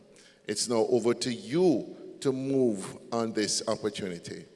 So I don't know, did you want to share anything additional, Dave? Chris, I just wanted to also weigh in on technology, right? So one of the real keys for the technology, what it will solve is year-round production. One of the challenges right now with agriculture is that we are doing open field agriculture, and it's depending on the weather patterns. Right, so you know, if the pattern changes, then you'll see it in the supermarkets. Crops are here today, gone tomorrow, right? And one of the big advantages that the greenhouse technology offers is year-round production, right? And in addition, you also have higher density, right? Production output as well. Within a smaller acreage, less usage of water resources, far less, right? So yes, there's a big barrier to entry because of the capital outlay, right? And this is where I'm saying, I think we have all the stakeholders, you know, whether it's the DBJ, etc., for the finances, but we need to get low rates to allow and encourage people to take the step to make that big investment, because that invest, and let me emphasize that Canada, the Netherlands, and I use the Netherlands a lot around the place because the Netherlands, as small as they are the second largest exporter of food in the world, yes, sir. Right? And they, remember, Netherlands is a temperate country, right? All greenhouse technology, right? So it does pay back for itself quickly, but the entry cost is high. And I think we need to change our approach to farming and see how technology can flatten out the supply chain ups and downs. I want to underline that point. I'm going to ask Lee to go to the microphone. I think we can take questions as we go. One of the observations that I have made in talking to a number of players is that we tend to be smaller players producing for a premium price at a high cost. We tend to be smaller players producing for a premium end market price, right, above industry market price when compared to similar industries abroad, and we produce things at a high cost. We definitely have a strong niche market. We definitely have a strong captive market when we look at local tourism. If we were to streamline our production and make it more efficient, there's so much value added that we can trap as profit for ourselves. Yes, or I'm going to ask you to identify yourself, say what your affiliation is, and ask your question.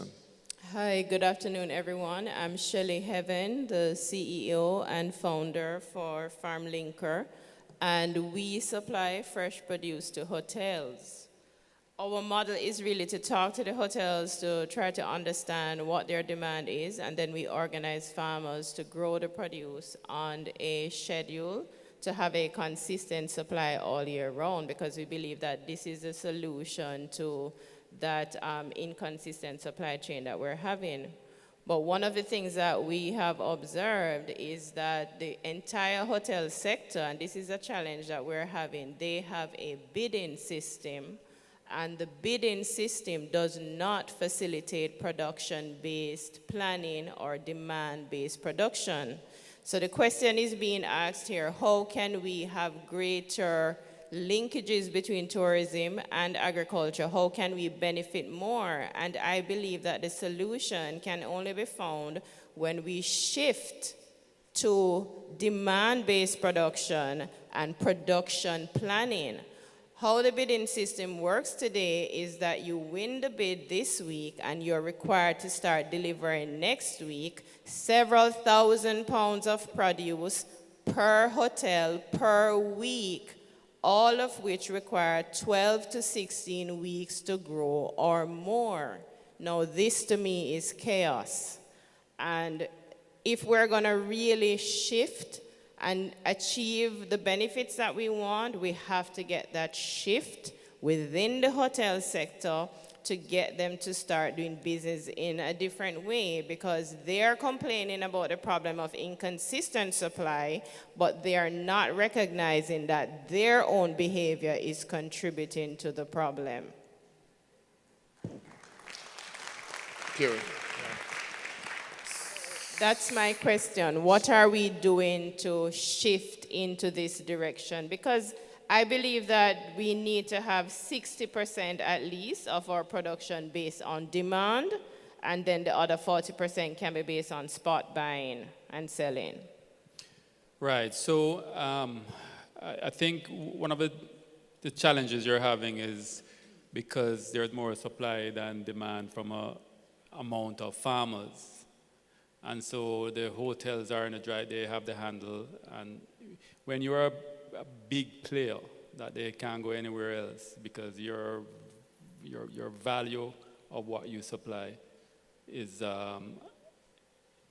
nobody else can beat it. Then you have back the handle and they have to come to you to try and get the business. Yes. Now, the problem when they is that Jamaica traditionally we have the 300,000 small farmers that we have versus when you go to other countries, it's one family that has acres and acres and acres and produce tons and tons and tons of stuff. So they have quantity, they have quality, they have resources to have deep pockets to be able to tell a hotel, no, I'm not going to supply you and go to the next one. Or, they've invested so much that they're not vulnerable to the ebb and flow of one hotel purchasing manager being a jerk or something like that. The idea is for us to really get big. Now, the good news is that we can have access to information more than ever before. So let's take the Alex program, for instance. If you have the contract to supply them, you may not necessarily be the farmer farming it, but you can go online and find the farmers in your cluster and have a deal with them where you then get that to then meet that demand that they have for you. And it's being done. There are many on the platform that's what they do. In fact, sandals, the supply to sandals that I mentioned.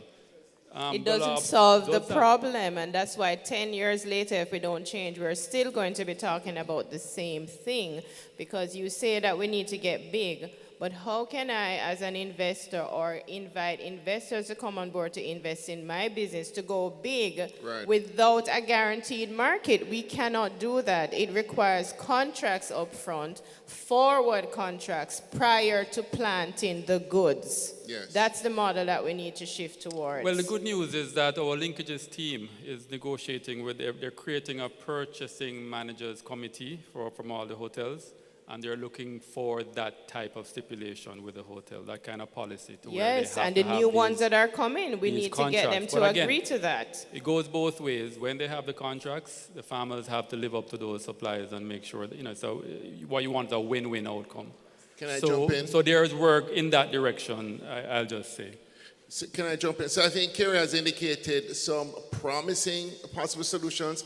I'd like to ask my Andrew to make contact with you. We're willing to sit with you, separate and apart, and work through how we can identify more relevant and meaningful opportunities for you from where we sit. I think it's going to take more time and focus. So would you allow us to do that? And then we'll move on to another question. Yes, thanks very much. Thank you.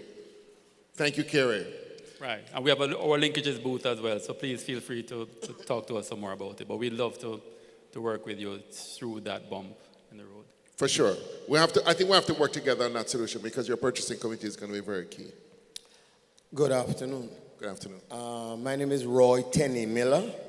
I do an online program from the diaspora called Tenney Miller Live on Flex, FLEXX television online. So I speak to the diaspora.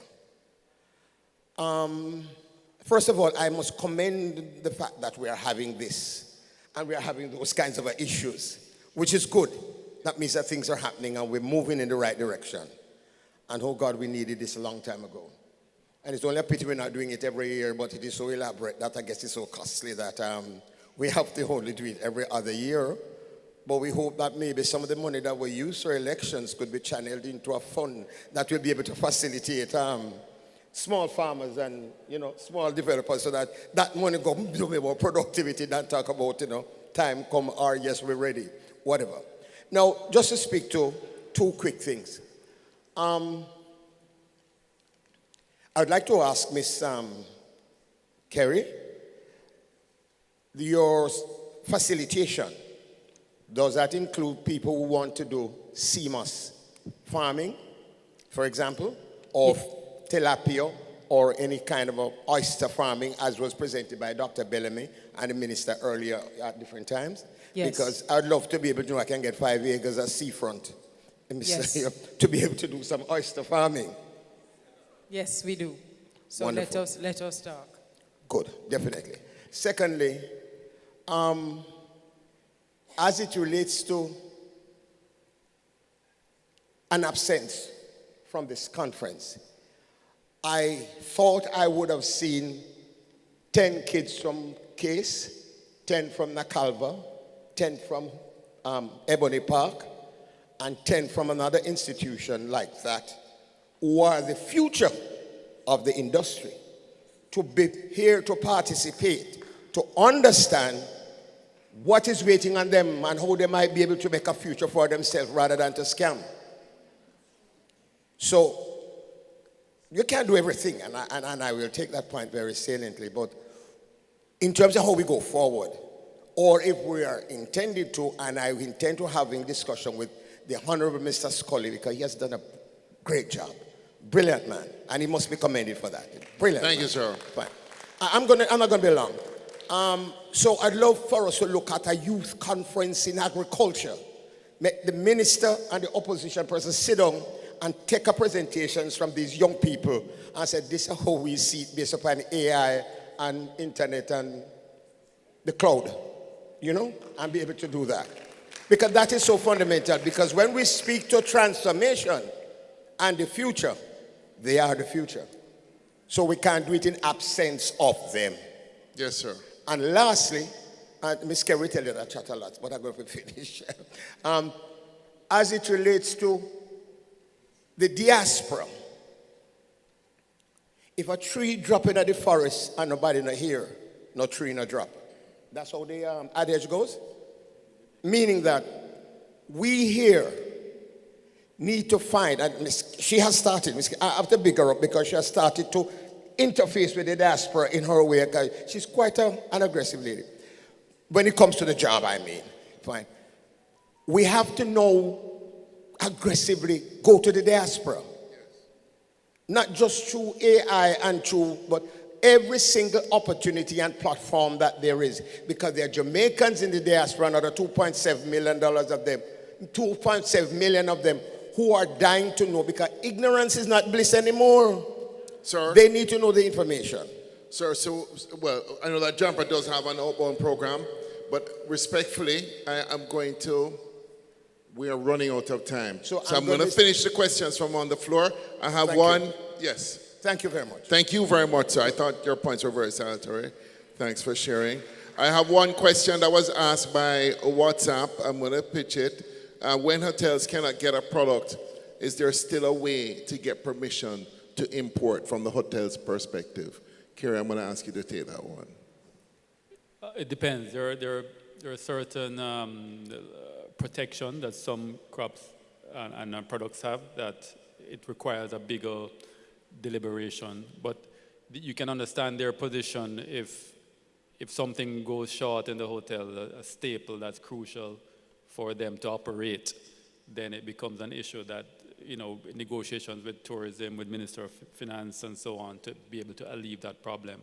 But what we are mostly interested in is building out a very robust agricultural sector to be able to supply us handsomely, not just Jamaica, but the rest of the Caribbean. Not just the rest of the Caribbean, but wherever they have other hotels across the world. We want to build out so with shortages and those things are a thing of the past. Just like how Holland, the Netherlands can do it, I don't see why we can't do it here in Jamaica. We need to be the Usain Bolts of agriculture. Yeah, man. No, I'm going to respectfully ask that the questions be quick because we're out of time. So just give me your first name and your question. We'll get to you later. If you don't get a chance to ask the question, you still have my phone number. I will be accountable to get you a responsible answer. Ras Asta. As you mentioned, my name is Ras Asta. I'm from Bob Arts Television. I operate an attraction. We find out now as a reggae purist, it's like young people know Vibes Cartel, but they don't know Third World. And I have developed a reggae walk of fame where we offer a gastronomy experience when the guests come off the ships and come to the reggae walk of fame. The reggae walk of fame is just down the road at Spring Farm, and it's across from the Half Moon Hotel. Now, we find that within the hotels, the entertainment section is all about Cuba and Dominican Republic. It's not Jamaica, so we don't offer our indigenous Rastafari music to the guests. And I love the powers that be, Ministry of Culture and the people in general, to let us keep the ambassadors in our mind and promote them more now. Respect. Thank you very much, sir. Well said. I'll leave it as you have put it. We should encourage that. Yes, sir. This is going to be the last two questions. Be very quick for me. Good afternoon, everyone. My name is Anand Kumar. I'm the Vice President of the Jamaica Arid and Rare Plant Society. First, I want to thank you for accommodating me. And I want to commend Mr. Wallace. I want you to thank you for speaking about horticulture and the opportunities that lie within horticulture. I do know that this is an agricultural business forum, but thank you for mentioning it, because horticulture is a multi-billion-dollar industry, because it made over $60 billion US in 2021, and is aimed to make about $19 billion US this year and grow by 7.3% in the coming years. As an horticulturist myself and a florist, the challenges that we face is the importation of cut flowers. I want to thank you for speaking about Netherlands. Netherlands have an annual tours that they do in terms of their gardens, and they largely supply a lot of cut flowers. The issues that we have here is that we do not know if there are opportunities or technologies that are available to us. And the sore point mainly is the cutting and the storage, cold storage of those cut flowers, and also the exportation of plants such as rare plants, such as aroids, monsteras, and anthuriums. So I just want to know what opportunities are there for us as horticulturists? Because when you go to the bank and you tell them that you do cut flowers or you raise plants such as anthuriums and aroids, they kind of maybe push you to the side a little bit because you're not generally generating a cash crop that will give them a turnover in 6 to 8 weeks. Your process is a lot longer, which you are looking at about maybe 6 months a year in terms of propagation. We have made headway globally in terms of tissue culture, in terms of we are able to replicate and generate plants at a quicker rate. So why isn't that those technologies aren't available to us here in Jamaica? Because we have to also, myself included, have to import tissue culture to grow and supply my customers. So I want to know what opportunities are there, and will these resources, are there resources, or will there be resources available in the near future to persons that want to fuel their passion for horticulture? Wow, great question. I think all of us in this room learned a little bit about horticulture, correct?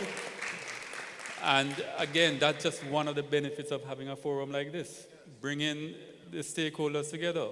And I promise you, not just me and my linkages team, but I'm sure a lot of us are now more knowledgeable about the sector and what's going on in Jamaica and what you're doing. And so the best thing I would say is thank you so much for coming up and speaking, and definitely get everybody's number and go to our booth, and I promise you we will facilitate the ease of you climbing to become a great supplier, you and the Association of Horticulturists in Jamaica. Very well said. Thank you. That's what it's all about. Very well said, Dr. Wallace. We will help you. Yes, sir. Our final question. Final question. Thank you very much for taking the time. My name is Halim Card. I'm a chef and content creator and been doing it for almost 12 years now. A couple of people will know my face in and out of media and throughout the industry. I had a question directly for Dr. Wallace. I wanted to understand I wanted to acknowledge the effort that has been put into the gastronomy network over the past couple of years. I remember when COVID had just hit, the event that was supposed to be held was a Blue Mountain Coffee Trail. And then after COVID had ended, then we had set foot down at Devon House as the Center for Gastronomy Hub, the first place that was named. I wanted to understand, with the academy that has been recently implemented, what are the plans that we have for agribusiness and our culinary landscape locally? Because I'm hearing a lot of exports, I'm hearing a lot of it, but my main problem as a chef restaurateur over the years is the consistent, I would want to say, issue of getting the tourists from out of the hotel, out of the wonderful experience that they're having on property, to actually show them what Jamaica is. We've seen where our food has taken a global impact very recently in Jamaican and Caribbean food and flavor becoming very popular within the past couple of years. So I wanted to know if there are any plans that we have through agribusiness directly into the culinary landscape. Some really good questions, I think. But great point, and the good news, the simple answer is yes. The Gastronomy Institute that the minister launched just about 2 months ago is exactly to develop that. So we have a balancing act to do in tourism. The visitors will come and they have their particular tastes and so on. But they are also here in our country where we have our culinary delights and so on, that we need to not just have only our stuff, because if it's foreign to them and they don't know, we have some of their stuff that we do well, and then we introduce them to what we do well here. And thankfully, as you said, what we do here is becoming more and more popular all around the world. So that speaks volumes for us. So we in linkages work very hard at making sure we give opportunities for import substitution. So if they come here as a cognac drinker and we don't create cognac in Jamaica, but we have some of the finest aged rums. Right. What we do is we have sessions and so on where we introduce them. When we have our bartender training, we train them how to introduce these new substitutes so that they try our aged rum, fall in love with it, and not only are they having it while they're here on holiday, but when they're going home, they're going home with cases or bottles of them going back home to help to build out our rum industry and all our agricultural industry here in Jamaica. And so that's our mantra of trying to, well, having the confidence that what we have naturally and what we develop here is outstanding. It's not like we have to be begging people to taste it or begging people to try it, you know. When they try it, they're googie gaga. Right. I just wanted to see as best as possible. It's something that we Jamaicans have spoken about for the longest while. The problem that we've always said that Jamaica is not a safe place, and that's one of the main reasons why we don't get them out of the hotels. But as again, I still think it's just... As we get safer and as we have more Airbnbs and so on that provide the opportunity for experiential tourism. Mm-hmm. So that, because the all-inclusive provide a value, you know, to the what I call the vacationer, this person, the visitor who wants to just vacate their home and their jobs and their cold country and their concrete jungle and just come here, one time paid, everything is paid for, and them toes in the sand and a pina colada in them hand. Outside of the beach, it's a facade. They're happy as a lark. But you have another type of visitor, which is a traveler whose value is not in the pina colada in their hand in the sand. The value is immersing themselves in the culture, is extracting from this new sight and sound and people, and Jamaica is rich with it. But the problem is when we had a high crime rate, it automatically prevented every travel agent and so on is recommending them, funneling them into the hotels where they're guaranteed more safety. And now that we're getting safer and safer, is the opportunity for us as Jamaicans, because we have access to them through our smartphones. Social media is no longer the window to the world, only being JTB ads and so on. Now everybody has a window to the market. That's right. To showcase the beauty that we have here, the opportunities we have here, the culinary delights that we have here. Well, them say time comes. It's So let's almost see if left we up can to jump us to get them to start flowing and experiencing Jamaica. You know? I'm going to We'll jump talk in some now. more. Thank you. I'm going to jump in. Thank you so much, sir. I really appreciate the passion from the floor. It means that we're all going to be very popular people when we go down for lunch. I hope that we definitely are. I cannot have such a beautiful master of ceremonies waiting on feet for so long. Ladies and gentlemen, thank you. The problems that we identified are all soluble. We're on our way if we go there together and we commit to the path of taking advantage of that opportunity in linkages for tourism from.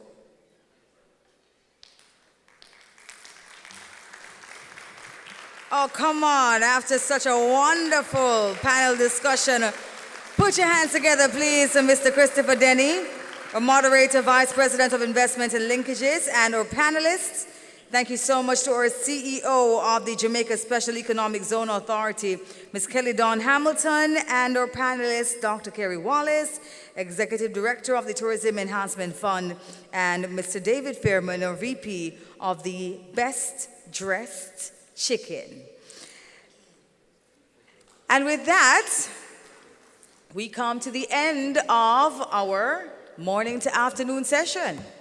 It is now lunchtime, and so we're inviting you down to the exhibition hall to eat together as one big family in agriculture. The rest of the day's sessions, we have a panel discussion right after lunch, which will happen in that exhibition hall as well. And for the other two information sessions, you will be informed where those sessions will be done inside the exhibition hall. So you will eat in the exhibition hall, have your next panel discussion in the exhibition hall, so you don't have to come back here. All right? Thank you so much. Enjoy lunch, and I'll see you in the exhibition hall. Thank you. You are the person who you send? You're the person Kevin asked to send? Okay, awesome. Yes, so. I want you to say, I want you to stand right here and we'll like the front. Good?